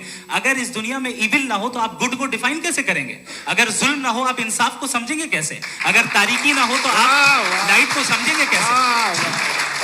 बहुत अच्छे। अभी और सुन लें, अभी और बाकी है। ये तो बात बहुत पसंद आई साहब मुझे, कि जब तक रेप ना हो तब तक औरतों की इज्जत का ख्याल आपने मेरा जवाब पूरा सुना ही नहीं। जब तक के बच्चों का कत्ल ना किया जाए तब तक आपको बच्चों की मासूमियत की इज्जत। आपने पूरा जवाब सुना ही नहीं। क्या बात है, क्या आपने नुक्ता निकाला? आपने पूरा जवाब सुना ही नहीं। आप सुन लें, मेरी बात सुन लें। ये मैंने आपको एक चीज बताई। दूसरी चीज, इस दुनिया में हम आए हैं टेस्ट के लिए, हमारा टेस्ट हो रहा है और हर इंसान का अलग अलग अंदाज में टेस्ट होता है। और इस दुनिया में अगर इविल मौजूद है तो वो इविल जरिया है हमारे अंदर ह्यूमन नोबल क्वालिटीज को डेवलप करने का और अलग अलग फील्ड में प्रोग्रेस करने का। और अगर हमारे अंदर और इस दुनिया में इविल नहीं होता तो बताइए टेस्ट का मतलब क्या होता? अगर मैं अपने स्टूडेंट को एमसीक्यूज दूं और उसमें सिर्फ राइट आंसर लिख कर दे दूं और कहूं तुम्हारा टेस्ट हो गया, ये मीनिंगलेस है। इस दुनिया में अगर हम टेस्ट के लिए आए हैं तो जाहिर है गुड एंड इविल दोनों मौजूद है। तो अगर गुड एंड इविल दोनों मौजूद है तो ये इविल भी खुदा का बनाया हुआ है? जी हाँ, खुदा का बनाया हुआ है। लेकिन अच्छा, चलो अच्छी बात। जी बिल्कुल, तो बिल्कुल खुदा ने बनाया। अभी तो ये है कि जो मेजॉरिटी है दुनिया में वो इविल है, तो ये खुदा एक्चुअली इविल के साइड पे लग रहा है मुझे। बिल्कुल भी नहीं, मैं बताता हूं। मेजॉरिटी में तो वो है। क्या बात कर रहे हैं भाई आप? मैं बहुत कोई भी जो मुंसिफ होगा, चाहे आपका अपना घर हो जिसके आप सबसे बड़े हैं, चाहे आपकी ऑर्गेनाइजेशन हो जो आप चलाते हैं, वहां पर आप इविल रखेंगे साबित करने को कि बाकी लोग शरीफ हैं। मेरी बात सुनिए, क्या ये आर्ग्यूमेंट ही गलत है? अगर कि जब तक के कोई इविल नहीं होगा तब तक के शरीफ आदमी शरीफ नहीं लगेगा। अगर एग्जामिनर गलत ऑप्शन दे रहा है तो एग्जामिनर इविल नहीं हो गया, जो गलत ऑप्शन को सेलेक्ट कर रहा है वो फेल होगा। क्रिएटर ने इविल को बनाया है लेकिन वो इविल नहीं है। अच्छा सुनिए मेरी बात, लेट मी कंप्लीट सर। जी जी। क्रिएटर ने इविल को बनाया है टेस्ट के लिए, वो इविल नहीं है। इविल वो होगा जो उसे इख्तियार करेगा। छुरी को बनाने वाला गलत नहीं होता है, छुरी का गलत इस्तेमाल करने वाला गलत होता है। रेप को कैसे गलत इस्तेमाल करते हैं? रेप इंसान के फ्री विल का नतीजा है। ये रेप कैसे गलत इस्तेमाल होता है? ये मुझे अब सुन लें, अब सुन लें। गलत इस्तेमाल होता है। हाँ मैं बता रहा हूँ ना, कैसे गलत? मैं बता रहा हूँ कि जो इविल इस दुनिया में मौजूद है उसके कई सारे तरीके हैं। एक तरीका इंसान का अपना फ्री विल है। अब अगर कोई रेपिस्ट रेप कर रहा है तो इसका गॉड का कसूर नहीं है, वो अपने फ्री विल का गलत इस्तेमाल कर रहा है, उसको सजा मिलनी चाहिए। अच्छा। और उसी के लिए जहन्नम बनाई गई है। ये फ्री विल का भी बड़ा चक्कर। आप जब कोई बुरा काम करते हैं या कोई बुराई होती है तो ये कहा जाता है कि ये फ्री विल है। 7 billion free wills are moving on this planet. 7 billion free will. और एक आदमी अपनी फ्री विल से मुझे कत्ल कर दे तो मैं खुदा की मर्जी से मरा हूं कि इसकी फ्री विल की वजह से? मेरी मौत खुदा के हाथ है या ये फ्री विल वाले के हाथ है? खुदा ने फ्री विल का निजाम बनाया है और उस निजाम का गलत इस्तेमाल करके कोई आपको मार रहा है, इस्तेमाल करके मेरा कत्ल कर देता है। अब मेरी मौत का जिम्मेदार कौन है? वो इंसान जिम्मेदार है। वो इंसान जी। तो ये कहना कि और उसको सजा मिलेगी। तो अब आप आगे चलिए कि ये तय करना कि अल्लाह ही या अल्लाह ने खुदा ही जिंदगी देता है, खुदा ही मौत देता है, ये गलत है। बिल्कुल गलत नहीं है। हाँ, नहीं, निजाम उसी ने बनाया फ्री विल का। निजाम मौत और हयात को उसी ने बनाया। You are contradicting yourself. अभी आपने कहा कि एक आदमी ने फ्री विल से आपको मार दिया, इसमें उसे फ्री विल दी गई थी, उसने गलत इस्तेमाल किया। 7 billion free wills are moving on this planet और आप चाह रहे हैं कि मैं सिर्फ खुदा का ध्यान करूं। ये 7 बिलियन फ्री विल्स को मुझे लुक आफ्टर करना पड़ेगा कि नहीं? ये तो तबाहियां कर रही हैं और तबाहियां ज्यादा हो रही हैं। बिल्कुल। तो अगर आप बताएं अगर खुदा नहीं है फॉर एग्जाम्पल, तो आप इविल को कैसे डिसाइड करेंगे? यानी how can you define evil objectively without God? देखिए, दुनिया में 2 तरह के जानवर हैं। एक जो अकेले रहते हैं जंगल में और एक जो ग्रुप्स में रहते हैं। ग्रुप में जो भी रहेगा, चाहे वो आपका फाउंडेशन हो, चाहे कोई क्लब हो, चाहे कोई पॉलिटिकल पार्टी हो, चाहे कोई यूनिट हो, उसमें आपको इंटरैक्ट करने के रूल बनाने पड़ेंगे। यानी लोग तय करेंगे। लोग तय करेंगे। अगर लोगों ने ये तय किया कि किसी का रेप करना सही है, आप जस्टिफाई करेंगे? नहीं, आपका फाउंडेशन तो ये हो गया ना कि लोग ही विल डिसाइड करेंगे। नहीं। अरे दुनिया में ऐसे ग्रुप्स हैं जो रेप को जायज मानते हैं सर्टेन हालात में। मैं डिटेल में नहीं जानूंगा, आप भी जानते हैं। ये जो आईसिस वाले थे, इन्होंने क्या किया था, तो उन्होंने क्या किया उसका खुदा से कोई ताल्लुक नहीं है सर। मैंने सिंपल सवाल किया कि इविल को आप डिफाइन करते कैसे हैं? आइए वापस आइए जी। आप साथ में तभी रह सकते हैं जब कुछ आप ऐसे उसूल डेवलप करें जिसमें हर एक का बेसिक तहफ़्फ़ुज़, हर एक का बेसिक राइट हो और हर एक को कोई आराम मिले। यही तरीका है किसी भी ऑर्गेनाइजेशन जिसमें एक से ज़्यादा लोग हैं और वो ऐसे चलती है ज़िंदगी। उसमें अगर आप गड़बड़ करेंगे तो तबाही होगी, नुकसान होगा, बर्बादियाँ आएंगी। और अगर उसमें आप घर ले लीजिए ना, एक हस्बैंड है, एक वाइफ है, बच्चे हैं, वालदा भी हैं, 2 बहनें भी हैं, एक भाई भी है। अब इसमें कोई निज़ाम आपको चाहिए साथ में रहने का, और एक दूसरे पे भरोसा रहे, एक दूसरे के बहीख्वाह हों, एक दूसरे की मदद करें, ऐसी जिंदगी। सर आपकी बात आ गई। आप ये कह रहे हैं कि लोग डिसाइड करेंगे क्या सही है क्या गलत है, यही है? मेजॉरिटी डिसाइड करेगी क्या सही है क्या गलत है? अरे भाई बिल्कुल। मेजॉरिटी अगर ये कहे कि नाजी जर्मनी के साथ जिस तरह मेजॉरिटी थी कि जेनोसाइड करना सही, आप जस्टिफाई करेंगे?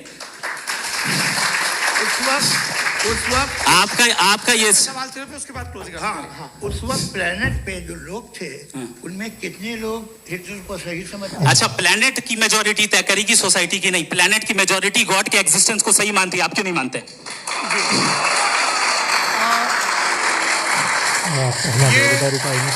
हेलो ये क्रॉस क्वेश्चन का राउंड यहाँ पर समाप्त होता है। और ये बड़ा अच्छा है कि इस तरह से फ्रेगमेंट कर दिया गया है ताकि जो मरकरी ऊपर जा रहा है नीचे जवाब दे दूं। जी। प्लेनेट की ज्यादातर मेजॉरिटी कुछ दूसरे मजहबों के खुदा को मानती है। आप उन्हें क्यों नहीं? आप तो मेजॉरिटी की बात कर रहे हैं। ये क्लोजिंग आप ये कह रहे हैं इविल और गुड को डिसाइड मेजॉरिटी करेगी। मेजॉरिटी जो कर दे वो सही हो जाएगा। क्लोजिंग इसको जैसा आप ही लोगों ने तय किया है उसी फॉर्मेट को फॉलो कर लेते हैं। हाँ भाई, मैंने तो भले लोगों पे एतबार किया और तब मॉडरेशन तय किया। जी, आपके पास 5 मिनट का वक्त है, क्लोजिंग आर्ग्यूमेंट है, उसके बाद हम ऑडियंस से क्वेश्चन आंसर लेंगे जावेद साहब के क्लोजिंग आर्ग्यूमेंट के बाद। ओके, बहुत शुक्रिया जी। हमारा जो टॉपिक है डज गॉड एग्जिस्ट, मैं इस पे इतने एकेडमिक तैयारी करके आया था मुझे था कि मैंने सोचा था कि कई सारे मैं आर्ग्यूमेंट्स दूंगा, लेकिन वक्त की भी किल्लत और जावेद साहब बार बार इधर उधर चले जा रहे थे तो उसको भी थोड़ा एंटरटेन करना पड़ गया। डज गॉड एग्जिस्ट पे मैं एक ही आर्ग्यूमेंट दे पाया। आर्ग्यूमेंट्स बहुत हैं और डेफिनेटिव आर्ग्यूमेंट्स हैं, और मेरे आर्ग्यूमेंट को किसी एक राउंड में भी इन्होंने एंटरटेन नहीं किया और रेफ्यूट नहीं किया, एक राउंड में भी नहीं, एक राउंड में भी नहीं। और ना ही अभी आपका क्लोजिंग आर्गुमेंट आएगा, नहीं, वो बता देना। Argument of contingency sir. अरे मैं आपसे कई बार कह चुका हूँ कंटीजेंसी का मतलब अब मैं कैसे समझाऊं आपको आपस में? हाँ, आप और कितने आसानी से समझाऊं मैं, मुझे तो नहीं समझ में आ रहा है। बस आप अपनी कंटीजेंसी उर्दू में बोल सकते हैं। हाँ, आप अपनी बात पूरी कर लें जी। आखिरी 4 मिनट। दूसरी चीज, just a minute please ma'am, can I talk? दूसरी चीज ये है कि आपने एक तो इसका जवाब नहीं दिया, दूसरा आपने गॉड के ना होने पर कोई डेफिनेटिव आर्गुमेंट नहीं दिया, सिर्फ मजहब पे बात कर रहे हैं आप। मजहब तो आज हमारा टॉपिक ही नहीं था। आज तो हमारा टॉपिक हो, आप मजहब से ले लेकर आईएस तक चले गए। भाई हमारा क्या ताल्लुक है उससे? We condemn them. और उसका गॉड से क्या ताल्लुक है? अगर कोई गलत काम कर रहा है, किसी ने किसी को कत्ल किया, किसी ने किसी का रेप किया, उसको सजा मिलनी चाहिए। और आपके पास कोई भी rational strong foundation of morality नहीं है। आपने कहा कि मेजॉरिटी तय करेगी सोसाइटी की, वो सही होगा। मैंने कहा हिटलर को फिर आप सही कहेंगे, नहीं, प्लैनेट की सोसाइटी की मेजॉरिटी तय करेगी। तो प्लैनेट की मेजॉरिटी गॉड के एग्जिस्टेंस को मानती है, आप कह रहे हैं ये रिलीजियस है। तो यानी आपके पास कोई स्ट्रॉन्ग फाउंडेशन नहीं है ऑब्जेक्टिव मोरालिटी का। ऑब्जेक्टिव मोरालिटी का अगर कोई फाउंडेशन है तो वो सिर्फ गॉड है, गॉड है, गॉड है। थैंक यू जी। ये मुफ्ती शमाइल नदवी साहब का क्लोजिंग आर्ग्यूमेंट था। अब हमारे पास जी ये बड़ा अच्छा है कि दोनों लोगों को मॉडरेटर से शिकायत भी और बोल रहे हैं भाई हमारी शाबाशी भी तो करते चलो। अब मेरी बात जी, आपके पास जावेद अख्तर साहब 5 मिनट का वक्त है। ये आपका क्लोजिंग आर्ग्यूमेंट है, टाइम रीसेट कर दें जी। देखिए, बहुत सारी बातें हैं। गॉड का डेफिनेशन दुनिया के किसी भी रिलीजन में है कि वो ओमनीपोटेंट है, ओमनीप्रेजेंट है, he is just, he is kind, he loves you and so on. मैं जब दुनिया देखता हूँ तो मुझे कोई ऐसा सुप्रीम पावर यहाँ दिखाई नहीं देती है जो इंसान की बहबूदी के लिए कुछ कर रही हो, कमज़ोर को बचा रही हो, मदद कर रही हो, जालिम को पीछे हटा रही हो। मैं नहीं देखा, तारीख में नहीं। एक तो अगर है और ये देख रहा है तमाशा, तो उसका होना न होना बराबर है। दोयम ये कि ये जो है, जब आप ये कहते हैं कि कायनात जिसकी कंटीजेंसी है, मैं देखिए वो लफ्ज़ इस्तेमाल किया मैं, तो ये कैसे हो सकती है भाई? और फौरन आप सरेंडर कर देते हैं कि जाहिर है कि इसका बनाने वाला तो इससे 10,000 गुना ज़्यादा कॉम्प्लिकेटेड होगा। उस पर आपके होने पे कोई इतराज़ नहीं है। उसे वो टाइमलेस है, वो पहले से था, टाइम तो बहुत बाद में आया। ये सब आप मानने को तैयार है जिसका आपके पास कोई सबूत नहीं, आपके पास कोई रीज़न नहीं है। आपकी तारीख क्या है मजहब हो, बिलीफ की, जो खुदाओं का बिलीफ है, ये कॉन्स्टेंटली गलत साबित होता रहा है। मतलब आप कहें कि अरिस्टोटल के ज़माने में तो सब जाहिल थे, वो भी इतने ही यकीन से खुदा पे यकीन रखते थे, जो अब नहीं रहा। ये भी नहीं रहेगा, आप लिख लीजिए। और इसके आसार आपको दुनिया में दिखाई देना शुरू हो चुके हैं। ये बहस कि आज से 100 साल पहले इस तरह हो सकती थी, यहाँ तक तो आपको हम ले आए हैं। तो सर अरे इनको मदद की जरूरत नहीं भाई, ये सेल्फ सफिशिएंट आदमी है, आप क्यों इनकी मदद कर रहे हैं? Sir please. तो ये जो है तमाम बातें अपनी जगह हैं। ये एक पैकेज है। आप अकेले, कोई आदमी ऐसा नहीं जो सिर्फ गॉड को मानता हो, उसके साथ बहुत पैराफर्नेलिया आता है, अलग अलग पैराफर्नेलिया आते हैं। They have always created chaos in the society. मैं तो आपको सीधा ऑफर देता हूँ कि दुनिया में 10 इम्पॉर्टेंट बिलीव्स हैं। आप एक मानते हैं, 9 नहीं मानते, 9 में आप एथियस्ट हैं, 9 को आप बिल्कुल रीजनेबली मेरी तरह देखते हैं। तो 90 मजहबी आदमी भी 90% एथियस्ट है, वो दूसरे खुदा नहीं मानता, एक खुदा मानता है अपना वाला, बाकियों को कहता है गलत है। अगर आप मानना ही बंद कर दे तो आपका 10% चांस है कि आप सही हैं और 90% चांस है कि आप गलत हैं। मेरा मशवरा है आप मानना छोड़ दिए तो 50% चांस होगा कि आप सही हैं और 50% चांस होगा, 40% आप गेन करेंगे बाय बिकमिंग एन एथियस्ट।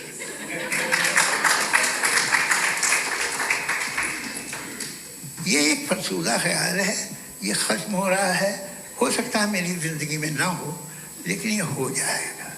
जो बातें ये इनको आप मेटाफिजिकल ये वो ऐसे रिस्पेक्टेबल टर्म दे दिए, ये तो उन लोग के हैं जिन्हें ना फिजिक्स मालूम थी ना मेटा मालूम था, ये उन्होंने आपको दिए हैं।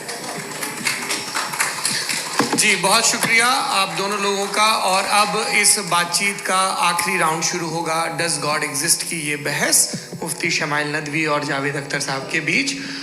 आप लोग अपने अपने हाथ ऊपर करेंगे, मैं यहाँ से तय करूँगा। और माइक हमारे पास है क्या? एक ही माइक है ऑडियंस के लिए? 2 माइक है, एक इस तरफ एक इस तरफ, ठीक है। तो जी सबसे पहले हमारी सहयोगी है मारिया शकील जी, पूछिए सवाल। थोड़ा सा रुकेंगे ताकि कैमरे का फ्रेम आप पर आ जाए, आपकी तो प्रैक्टिस है टीवी की। जी नदवी साहब, मैं खुदा को मानती हूँ, पहले मैं इसी प्रमाइस से शुरू कर रही हूँ और ये बता रही हूँ आपको, मैं मानती हूँ। लेकिन कुछ सवाल हैं जो जावेद साहब ने उठाया, उसका जवाब आपको देना चाहिए। पहला सवाल ये कि गज़ा में सालों से छोटे बच्चे मर रहे हैं, वो उनको अगर खुदा मर्सीफुल है, हम मानते हैं कि अल्लाह ताला में बहुत ताकत है, तो वो बच्चे क्यों मर रहे हैं? दूसरी बात ये कि अगर कंटिजेंसी की जो आप बात करते हैं, पूरे मुस्लिम ममालिक मिल करके भी उन गज़ा के बच्चों को क्यों नहीं बचा पा रहे हैं? क्योंकि अगर वो चाहते, क्योंकि अल्लाह ताला उन पर हुकूमत करते हैं, सब पर हुकूमत करते हैं, तो वो उनको क्यों नहीं बचा? जी थैंक यू वेरी मच। बहुत अच्छा किया आपने इस चीज़ को जिक्र कर दिया, मैं इसको और अच्छे से एक्सप्लेन करने की कोशिश करता हूँ। देखें, जहाँ तक आपने कहा कि गज़ा के बच्चों को मारा जा रहा है, देखें 2 वर्ल्ड व्यू है, एक एथीस्टिक वर्ल्ड व्यू, एक थीस्टिक वर्ल्ड व्यू है। बच्चे मर रहे हैं दोनों वर्ल्ड व्यू में, लेकिन हमारा वर्ल्ड व्यू कह रहा है कि रिकॉम्पेंस है, ये कह रहे हैं कि उनका मरना बेकार जाने वाला है, कोई उसका रिकॉम्पेंस नहीं है, चूंकि इनके यहाँ आखिरत और अल्लाह का कोई तसव्वुर या गॉड का कोई तसव्वुर नहीं है। आपने ये सवाल किया कि गॉड मर्सीफुल है, क्यों नहीं रोकता? ये मैंने बताया कि ये मिसकंसेप्शन है लोगों के दरमियान कि गॉड को सिर्फ मर्सीफुल और ओमनीपोटेंट समझते हैं। गॉड के सिर्फ यही 2 एट्रीब्यूट्स नहीं है, गॉड के कई सारे एट्रीब्यूट्स हैं, उनमें से अल हकीम भी है, उनमें से ऑल वाइज भी है, ऑल नोइंग भी है। लिहाजा अगर इस दुनिया में किसी को तकलीफ आ रही है और गॉड उसको नहीं रोक रहा है, वो इसलिए नहीं रोक रहा है चूंकि इंसानों को फ्री विल दिया गया है। ठीक इसी तरीके से अगर एक डॉक्टर किसी छोटे बच्चे को इंजेक्शन लगा रहा है, उसे तकलीफ पहुंच रही है, उसके लिमिटेड पर्सपेक्टिव के एतबार से ये गलत हो रहा है और डॉक्टर बुरा है। लेकिन जब आप ब्रॉडर पिक्चर को देखेंगी, आपके और हमारे पास सिर्फ एक पिक्सल है, हमें इतना नजर आ रहा है कि गज़ा में कत्ल हो रहा है, लेकिन इसके पीछे कितना रिकॉम्पेंस उनको मिलने वाला है, पूरा पिक्चर गॉड के पास है। तो एक पिक्सल से आप पूरे पिक्चर को कभी भी जज नहीं कर सकती। आप इसमें कुछ जोड़ना चाहेंगे? आपको कुछ बोलना है इसमें? भैया आपने बहुत अच्छा जस्टिफिकेशन दिया। या आप वो जो वहाँ के प्राइम मिनिस्टर इजराइल के, उन्हें भेजिए, वो बहुत खुश होंगे। आप जस्टिफिकेशन दे देना कि अगर गॉड नहीं है तो बच्चे क्यों मर रहे हैं, आप बताएं। वो ये सवाल पूछ रहे हैं कि अगर आप ईश्वर का अस्तित्व नहीं मानते हैं तो उन बच्चों की मौत को आप कैसे इंटरप्रेट करते हैं?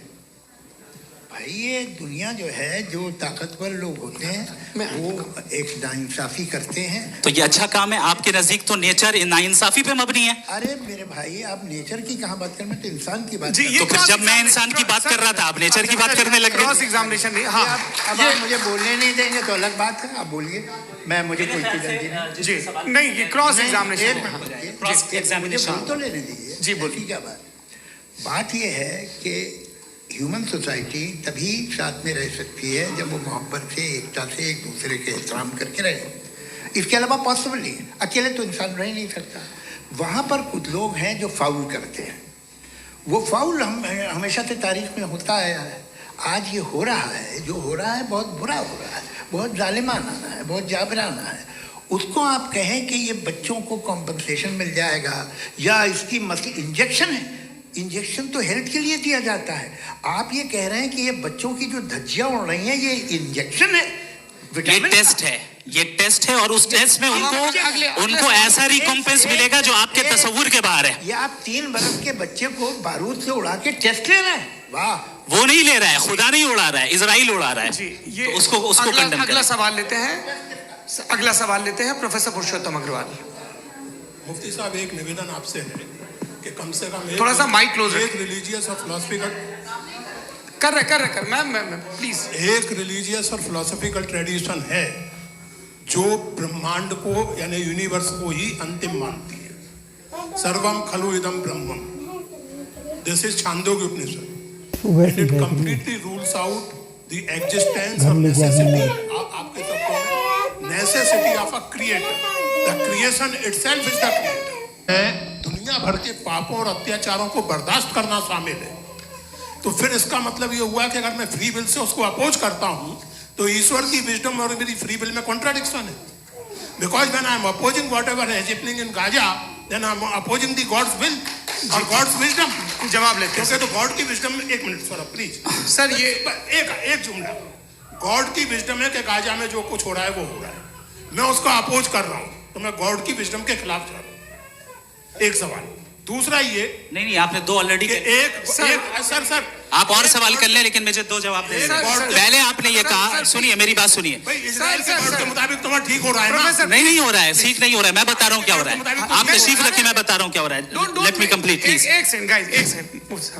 ये देखिए, ऐसा है कि ये सब बड़ा आपस में विचार विमर्श के बाद ये तय हुआ था कि कुछ नियम बना लिए जाएं ताकि एक टाइम बाउंड बातचीत चले।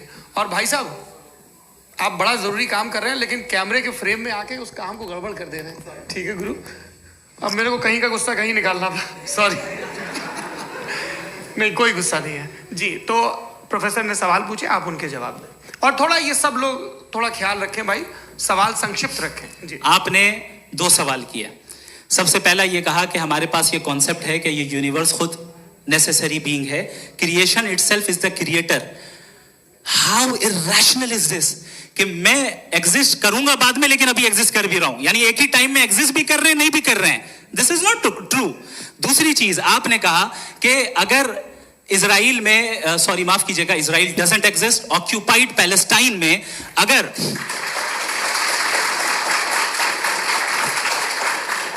ऑक्यूपाइड पैलेस्टाइन में बच्चों को मारा जा रहा है फ्री विल की वजह से और गॉड नहीं रोक रहा, ये कॉन्ट्रडिक्शन है। ये बताइए कि एक एग्जाम में एक बच्चा गलत आंसर लिख रहा है, सुनिए, एग्जामिनर चाहे तो रोक सकता है, क्यों नहीं रोक रहा है?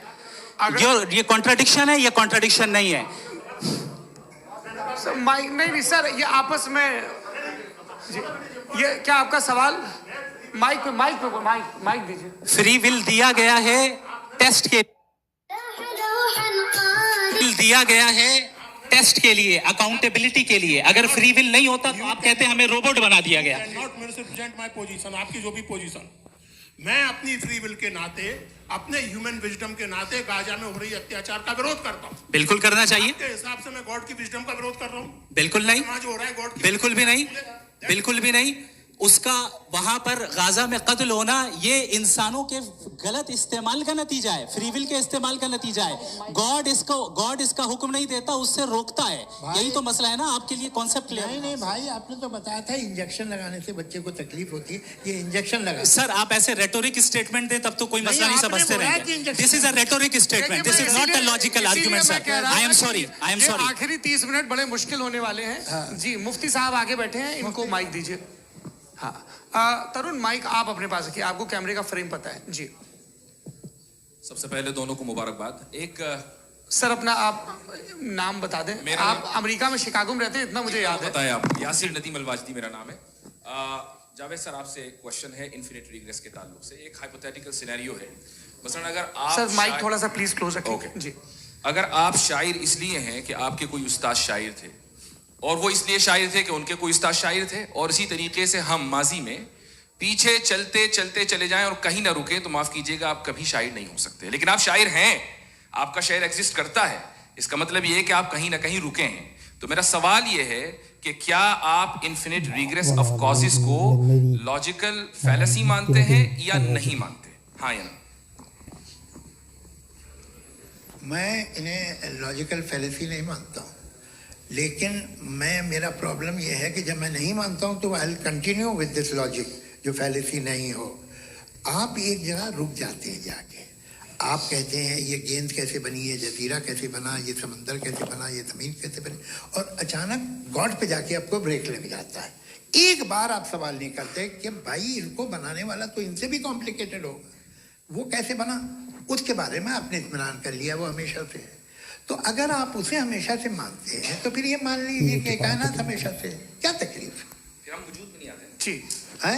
हम मौजूद नहीं। अच्छा सर क्यों नहीं हो मैं सकते? बताऊंगा प्लीज प्लीज। जैसे मैंने मिसाल दी आपके शेर की।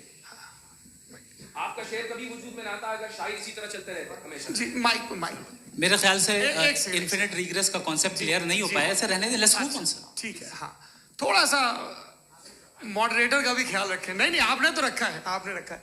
यहाँ पे गौहर रजा साहब हैं, वो भी एक सवाल पूछना चाहते हैं। माइक यार नीचे से ऑन कर दिए नीचे। पहले तो ये कह दूं कि मैं उन बच्चों से शर्मिंदा हूं जिनको गजा में कत्ल किया गया, क्योंकि हमारे होते हुए कत्ल किया गया। लेकिन उससे ज्यादा शर्मिंदगी इस बात से हुई कि मुझे लगा कि मुफ्ती साहब उसको जस्टिफाई कर रहे हैं। बिल्कुल भी नहीं, आप बहुत ही गलत। मुझे लगा मैं गलत हो सकता हूं। बिल्कुल गलत। मैं सवाल पूछ रहा हूं। मैं सवाल पूछ रहा हूं। मैं जावेद भाई से डिसएग्री करता हूं। एक सेकंड देखिए, अगर देखिए ऐसा एक सेकंड आप सर वेट अरे आप कुछ मेरे पहले मुझे अपनी बात कह लेने दीजिए। अगर ऑडियंस तय करेगी तो फिर मॉडरेटर का मतलब नहीं। मेरा आप सबसे ये कहना है, ये बहस दो लोगों के बीच में है, एक तरफ मुफ्ती साहब, एक तरफ जावेद साहब। पिछले 1.5 घंटे से ये लोग अपने अपने तर्क रख रहे हैं। आपकी इनसे इत्तेफाकी हो सकती है, ना इत्तेफाकी हो सकती है। मेरे उस्ताद मुझे सिखा गए हैं कि मुखामुखम में असहमति की गुंजाइश बची रहनी चाहिए। अगर मैं आपकी बहुत इज्जत करता हूं गौहर साहब, आपने जो कमाल की किताबें लिखी, साइंटिफिक टेम्परामेंट, लेकिन मेरी ये गुजारिश है आप सबसे कि यदि आप इन लोगों ने जो बोला उन पर टिप्पणियां करेंगे तो ना वक्त की पाबंदी रहेगी ना वो अनुशासन। आप सवाल पूछ लें, उस सवाल में जो बात आ जाए वो आ जाए। मैं जावेद साहब से डिसएग्री करता हूं, इसलिए जावेद साहब से सवाल पूछ रहा हूं। आपका सवाल जावेद अख्तर साहब से। और सवाल ये है मेरा कि जावेद साहब ने कई बार लॉजिक का इस्तेमाल किया कि साइंस में लॉजिक है और रिलीजन में लॉजिक नहीं है। मेरा ख्याल ये है कि रिलीजन में भी लॉजिक है, लेकिन उस लॉजिक की बेसिस ये है कि आप रुक जाते हैं, जिसका जिक्र जावेद साहब ने बार बार किया, यानी खुदा के तसव्वुर पे आते हुए, गॉड के तसव्वुर पे आते हुए रुक जाते हैं। और इसमें सवाल पूछना मतलब फॉरबिडन होता है। सवाल यह है कि क्या जावेद साहब इससे एग्री करते हैं कि साइंस की लॉजिक अलग है और रिलीजन की लॉजिक अलग है? बताइए सर। देखिए 3 चीजें हैं, साइंस है, एक है मंतिक है, इस्तिदलाल है, और एक जो है कुछ भी नहीं है, फेथ है, अकीदा है। मैं अकीदे की लॉजिक का कायल नहीं हूँ। मुझे आप इस्तिदलाल से, लॉजिक से, रीजन से समझाइए, मैं मानने को तैयार हूँ, मेरा क्या नुकसान होगा। लेकिन ये कि अकीदे पे मैं नहीं जा सकता हूँ। अकीदे का मतलब है कि तुम ये मान लो, सवाल ना करो, ये नहीं। आप सारी बातें करके, बड़ी साइंटिफिक बातें करके एक जगह जाके खुदा के वजूद पे रुक जाते हैं, सरेंडर कर देते हैं। मैं सरेंडर करने को तैयार नहीं। That's all. जी, ये आगे सर बैठे हुए हैं, इनको माइक दीजिए। भाई वो आप पूछना चाह रहे थे ना भाई? हाँ, नहीं मैं थैंक यू जी। आपका नाम? आसिम इफ्तिखार। आसिम जी, पूछिए।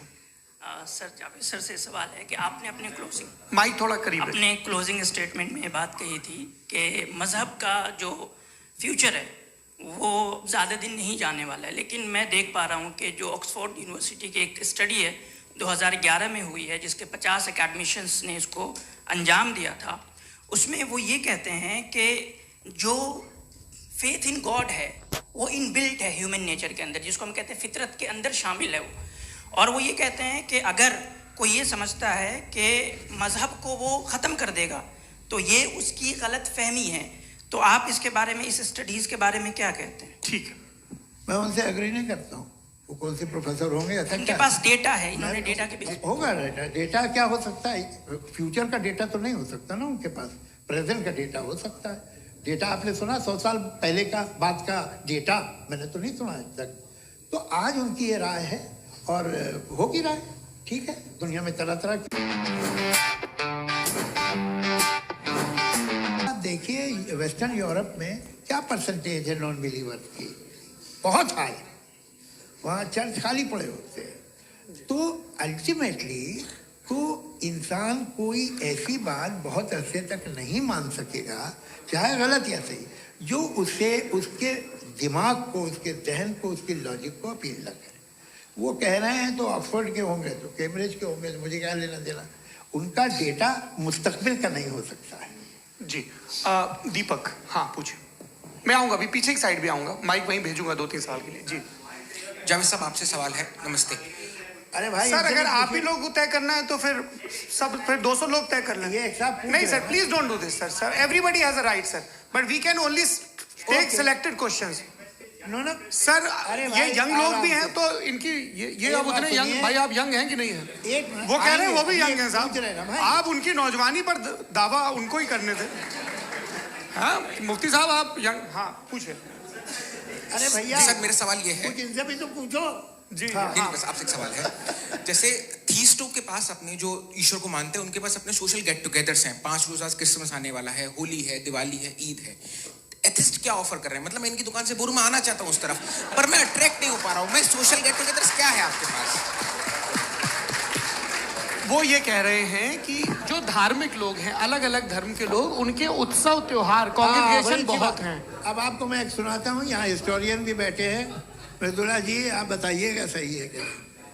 ये एक कॉन्स्टेंटाइन, एक ग्रीक रोमन बादशाह था जो क्रिश्चियनिटी आने के 400 साल बाद उसने डिसाइड किया कि मैं क्रिश्चियन हो जाऊंगा, मेरी पूरी स्टेट कैंसिल हो जाएगी। उस जमाने में ऐसे ही होता था, राजा जो धर्म इख्तियार करता था वो जनता भी कर लेती थी।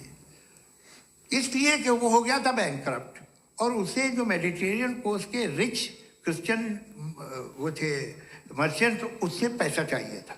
तो उसने कहा यार क्रिश्चियन हो जाओ। तो उसने अपने वजीर से कहा कि भाई ये हिस्ट्री है कि अब हम लोग क्रिश्चियन हो जाते हैं। पहले सर हो जाएंगे, कोई प्रॉब्लम नहीं है, लेकिन एक प्रॉब्लम ये है कि 17 दिसंबर से 25 दिसंबर तक जो पेगन फेस्टिवल होता, जो पेगन थे वो लोग, जो फेस्टिवल होता है वो बंद हो जाएगा, इसलिए कि हम क्रिश्चियन हो गए तो होगा नहीं। तो वो बच्चों को बहुत बुरा लगेगा, पब्लिक को बहुत इंजॉय करते हैं, खासतौर से 25 को मेन डे। उसने कहा ये तो सही कह रहे हो, ये जीसस क्राइस्ट की पैदाइश कब थी? कहले साहब वो अप्रैल में थी। नहीं, कट करो, वो 25 दिसंबर को है। ये हकीकत है जी। और 400 साल बाद क्रिश्चियनिटी के अप्रैल से दिसंबर ले आए, और इसलिए कि यहाँ पेगन फेस्टिवल होता था। अब मनाते हैं आप आराम से। ये जो सारे फेस्टिवल हैं ये रिलीजन थे। हर एक को एक इंटरटेनमेंट डिपार्टमेंट चाहिए होता है अपनी कंपनी चलाने के लिए। तो ये रिलीजन ने, ये सेकुलर त्योहार थे जिन्हें रिलीजन्स ने ले लिया है। ये मौसम के थे, फसलों के थे, किसानों के थे, उसको आपने लेके रिलीजियस रंग दे दिया। ये कोई रिलीजन से थोड़ी आए आप। अच्छा हमें देखिए, हम तो मुल्द हैं, हम ईद मनाते हैं, हम दिवाली मनाते हैं, हम होली मनाते हैं, हम क्रिसमस मनाते हैं। बम्बई की फिल्म इंडस्ट्री की सबसे बड़ी होली हमारे घर में, सबसे बड़ी ईद हमारे घर में। वो हमारी सोशल वो है, हमारा हेरिटेज है। ऐसा थोड़ी है कि we will throw the baby along with the water. ये तो अच्छी चीज़ है, इन्हें रखो, जो बेकार है फेंक दो। जी हाँ, हेलो जी, मेरा सवाल नादवी जी से है। जैसा कि आपने बोला कि गॉड टाइम के भी परे हैं, और गॉड इतनी कॉम्प्लेक्स चीज़ है कि उसे ह्यूमन माइंड समझ नहीं सकता, और गॉड ने अर्थ पे फ्री विल भी दे दी है। तो आप अपना वक्त ज़ाया क्यों कर रहे हैं गॉड के बारे में बात करके? अपन को तो बात करनी चाहिए कि सोसाइटी को बेहतर कैसे करें। जी, मैं गॉड वही बताता है सोसाइटी को कैसे बेहतर करें। अभी मैं आपका जवाब देता हूँ। आपने कहा कि टाइम पे वो एग्जिस्ट नहीं करता, मेरा सवाल ये है कि जैसा आपने बोला कि गॉड बहुत ही कॉम्प्लेक्स चीज है। मैंने कहा ही नहीं कि कॉम्प्लेक्स है, तो आपके अल्फाज हैं। कॉम्प्लेक्स का लफ्ज गॉड के लिए सुइटेबल नहीं है। क्यों? क्योंकि कॉम्प्लेक्स वो चीजें होती हैं जो ऑब्जेक्ट हो। God is not an object जिसको आप इंस्ट्रूमेंट के जरिए लेबोरेटरी में जाके टेस्ट करें, oh it's very complex. No, वो कोई कार का इंजन नहीं है। मेरा वो फिलोसॉफिकली नेसेसरी बीइंग ऐसी बीइंग है जो सिंपल बीइंग है। हाँ, आप उसको मुकम्मल तौर पे उसकी तमाम हिकमतों को जान ले और हर चीज को जान ले, ये पॉसिबल नहीं है, क्योंकि वो ऑल वाइज है, आप ऑल वाइज नहीं है, और वो खुदा है, वो आपको सारी चीजें बता दे, ये जरूरी नहीं। मेरा सवाल ये नहीं था। मेरा सवाल ये था कि जब गॉड इतना परे है इस दुनिया से कि उसने अर्थ पे फ्री विल भी दी है, हम सब ह्यूमंस की फ्री विल है, और जो सोसाइटी में हो रहा है वो अपन लोग डिसाइड करेंगे। तो अपन लोग डिसाइड नहीं करेंगे ना, अपन लोग डिसाइड नहीं करेंगे। गॉड जो है, गॉड ने वो उसकी जात, उसकी एग्जिस्टेंस टाइम एंड स्पेस से परे है, लेकिन वो हमारा टेस्ट ले रहा है और उसी गॉड ने हमें बताया कि तुम्हें क्या करना है क्या नहीं करना है, तो जाहिर उस गॉड की बात सुनेंगे ना हम। जी। वो पीछे एक चश्मा लगाया जो मैम खड़ी हैं, उनको दीजिए। हाँ आप जी जी बिल्कुल आएंगे। देखिए मैं कोशिश कर रहा हूँ सब तरफ जाने की। हाँ उनको दीजिए माइक जी। हेलो सर, मैं ओमनी प्रेजेंट नहीं हूँ, टाइम पाबंद हूँ और जहां तक कोशिश कर सकता हूँ करूंगा। जी अपना नाम बताइए। मेरा नाम उर्सुला है, मैं दिल्ली यूनिवर्सिटी की एक स्टूडेंट हूँ और मैं स्टूडेंट फेडरेशन ऑफ इंडिया से हूँ। मेरा सवाल मुफ्ती जी से है कि इस हॉल के इस कमरे में बैठ के हम लोग रेप की मोरालिटी के बारे में फिलोसफिकली बात तो कर सकते हैं, बट असलियत ये है कि रोजमर्रा की जिंदगी में औरतें रेप के थ्रू गुजरती हैं और हम लोग सिर्फ नंबर्स पे इस तरह नहीं देख सकते, क्योंकि कितनी औरतें हैं इन कंट्रीज में जहाँ पे आप बता रहे हैं कि केसेस कम हैं, जिनका एक्सेस है कि वो जाके केस फाइल कर सकें। कितनी औरतें हैं जो जिनको काम करने की आज़ादी है उन कंट्रीज में। यूरोप में ये आज़ादी आ गई, यूरोप में ये रूल्स आ गए, तो हम आज उसके बारे में बात कर पा रहे हैं। जी जवाब। आपने ये कहा कि कमरे में बंद होकर हम लोग इस पर फिलोसफिकली बात कर सकते हैं, लेकिन हकीकत में क्या हो रहा है, वो ग्राउंड लेवल पे क्या हो रहा है जो बहुत गलत हो रहा है, और वो सफ़र कर रही हैं। आई एग्री, बहुत गलत हो रहा है, और जो गलत हो रहा है उसको हमें रोकना है। और क्यों रोकना है, वो गलत क्यों है, हमारे पास इसका ऑब्जेक्टिव फाउंडेशन है, इनके पास उसका ऑब्जेक्टिव फाउंडेशन नहीं है। मैं ये कहना चाह रहा हूँ कि जहाँ पे भी जुल्म हो रहा है, जहाँ पे भी औरत पे जुल्म हो रहा है, या उसकी इज्जत लूटी जा रही है, या उसे तकलीफ पहुँचाई जा रही है, और सिर्फ औरत नहीं, किसी इंसान के ऊपर भी जुल्म हो रहा है, तो उसके खिलाफ खड़ा होना, ये मॉरलिटी हमारे पास गॉड के पास से आई है। वरना जावेद साहब तो कह रहे हैं कि जो है मेजॉरिटी डिसाइड करेगी, तो मेजॉरिटी तो कभी भी बदल सकती है। क्या आप ये थोड़ी सी आपको गलतफहमी है। मैं अगर मेरे जुमले से ये मतलब निकला या मैंने कहा तो ये जुमला मैं वापस लेता हूँ, ये मेरा मतलब ही नहीं था कि मेजॉरिटी डिसाइड करेगी। मेजॉरिटी डिसाइड करे तो दुनिया में बड़ी, वैसे आपने कहा था ये जुमला, अच्छा हो सकता है, मैं मान रहा हूँ, बाद में रिकैप कर लेंगे। अरे एक सेकंड मैं अपनी एक्सप्लेनेशन दे रहा हूँ।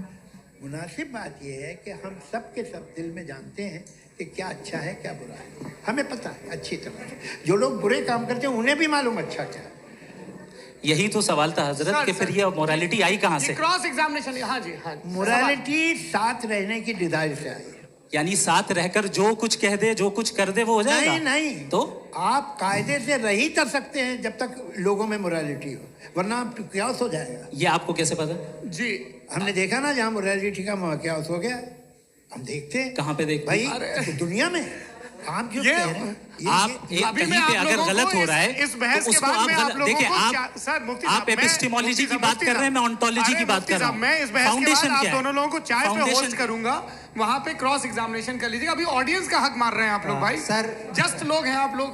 और ये भाई ये हाँ उधर आएंगे, जी सर आएंगे। अच्छा सर मेरा नाम लईकुर रहमान है और मैं अलीगढ़ मुस्लिम यूनिवर्सिटी का स्टूडेंट हूँ, और जहाँ तक मुझे पता है कि sir you are also product of Aligarh Muslim University. मैं भी उसी चमन का बुलबुल। हाँ सर, तो बहुत खुशी हुई मुझे जान करके कि मैं आपसे मिलूंगा। सवाल सर, मेरा सवाल ये है, सर सैयद अली रहमा का नज़रिया ये था कि खुदा के वजूद को अक़ल के दायरे में रह कर के तलाश करना, न कि पूरी तौर से उसका इनकार कर देना। Sir how will you define it? नहीं तो ये तो आप इन्हें बताइए।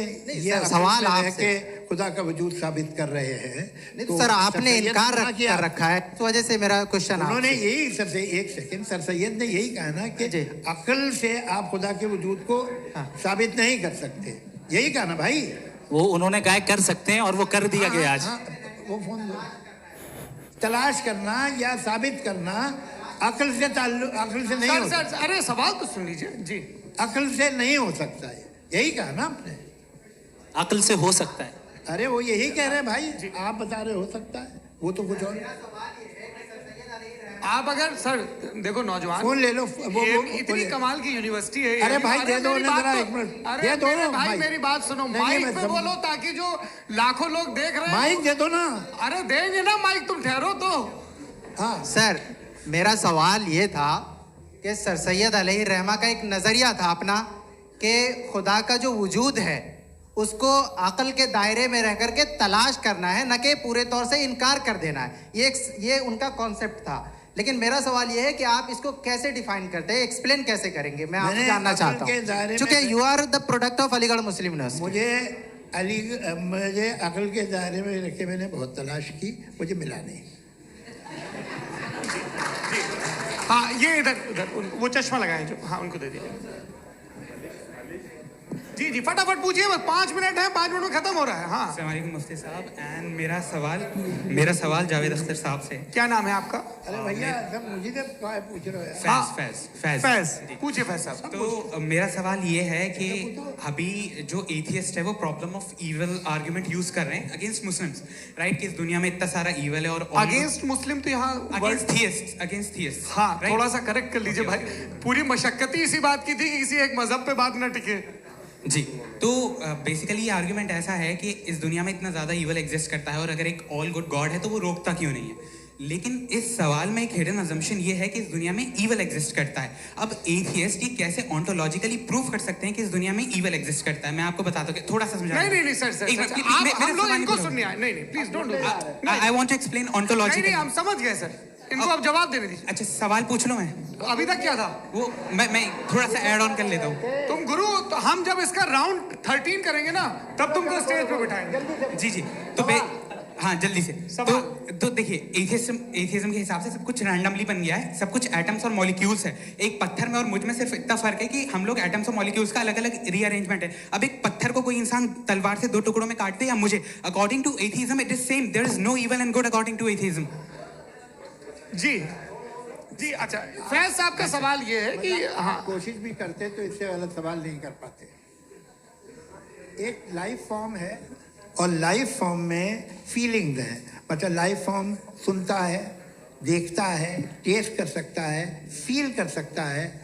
तो उसकी जो क्वालिटी इस बबल में आ गई है वो जानवर में भी है, इंसान में भी है। तो जाहिर है कि उसे कोई तकलीफ पहुंचेगी, तो चूंकि उसके पास वो सेंसिटिविटी है तो मैं करेगा। पत्थर में वो सेंसिटिविटी नहीं है। तो ये क्या सवाल हुआ कि अगर पत्थर को काटा तो पत्थर को तकलीफ नहीं होती, तो आपको काटे तो आपको क्यों तकलीफ हो? बैठ जाइए। जी हाँ, अगला सवाल। हाँ पूछे जी जावेद अख्तर साहब। अरे भैया सब आप लोग मुफ्ती साहब को छोड़ रहे हैं, तो मेरे ही पीछे पड़े हैं क्या? फिर चलो बोलो भाई। You asked how God can exist when children die in Gaza. Huh? You asked how God can exist when children die in Gaza, and you also mentioned the rise of atheism in Europe. But the same events also are leading many atheists and non-believers to turn towards faith. How do you interpret this contradiction, where suffering pushes some away from God, yet brings others closer to belief? देखिए, आपको एक बात बताऊं, दुनिया perfect तो कहीं भी नहीं है, हर जगह कुछ खामियां हैं। बेटा 1 मिनट, मैं आप ही को कहेंगे। देखो वो तो कुछ खामियां, कमजोरियां, खराबियां सब जगह है।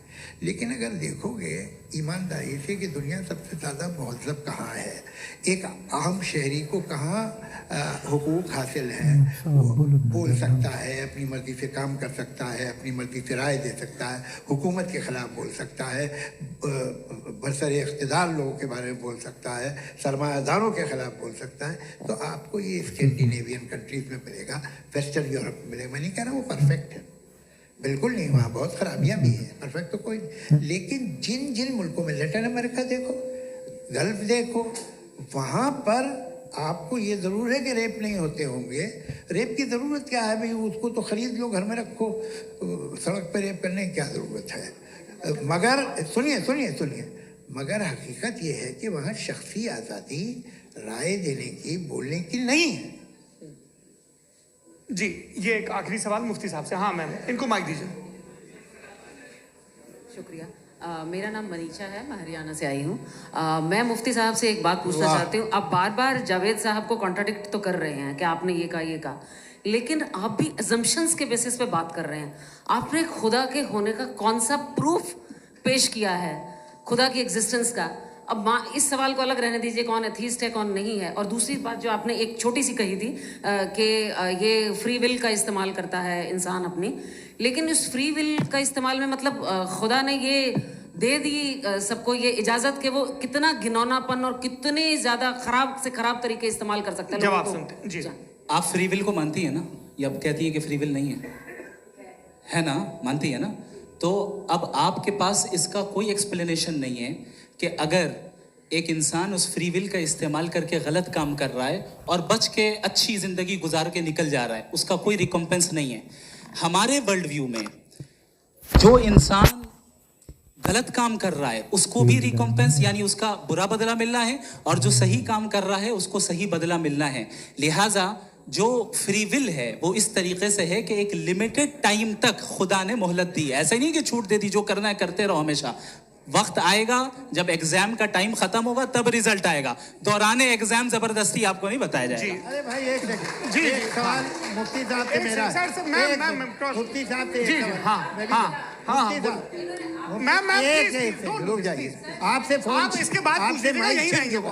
बोलिए। मैं मुफ्ती साहब एक ही सवाल करता हूँ कि अगर जो हो रहा है फ्री विल से हो रहा है और एक दिन बरोज़ क़यामत इंसाफ होगा मैशर में वगैरह वगैरह, तो दुआ क्यों मांगते हैं लोग?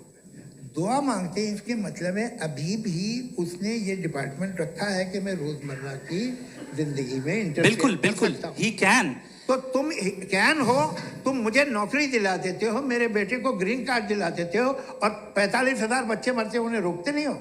नहीं तो क्या आप ये कह रहे हैं कि इस दुनिया में जालिमों को कभी पकड़ ही नहीं होती है? अरे जो भी पकड़ होगी वो बच्चे रोते हैं। बिल्कुल, देखिए मैंने अपने ओपनिंग स्टेटमेंट में यही कहा था कि जनाब जावेद साहब सिर्फ इमोशनल आर्गुमेंट देंगे। This is an emotional argument. ये छोटे मोटे इसके पीछे का रीजन मैंने बताया क्या है, इसके पीछे का रीजन क्या है मैंने बताया। मंच से आप लोगों को सज्जनों इसलिए कह रहा हूं ताकि थोड़ा सा आपके कॉन्शियंस पे जोर रहे कि आपको ऑर्डर बचा के रखना है। वक्त तय हुआ था, ये वक्त पूरा हुआ, आपने इतने धैर्यपूर्वक सुना, मैं आप सबका बहुत बहुत शुक्रगुजार हूं। यदि इन दोनों विद्वानों की इच्छा होगी तो कभी हम इस बातचीत का राउंड 2, राउंड 3, यही तो देखिए खूबी है इंसान की कि बहस मुबाहसे में वो पड़ा रहता है। आप लोगों ने बड़े धैर्य का परिचय दिया, बहुत बहुत शुक्रिया। इसी के साथ ये बातचीत यहाँ पे समाप्त होती है। आप लोगों को मैं एक बात बता दूं, ये सारी बहस हो गई, अब मुफ्ती साहब और बड़े मुफ्ती साहब इन साथ के साथ मैं खाना खाने वाला हूँ।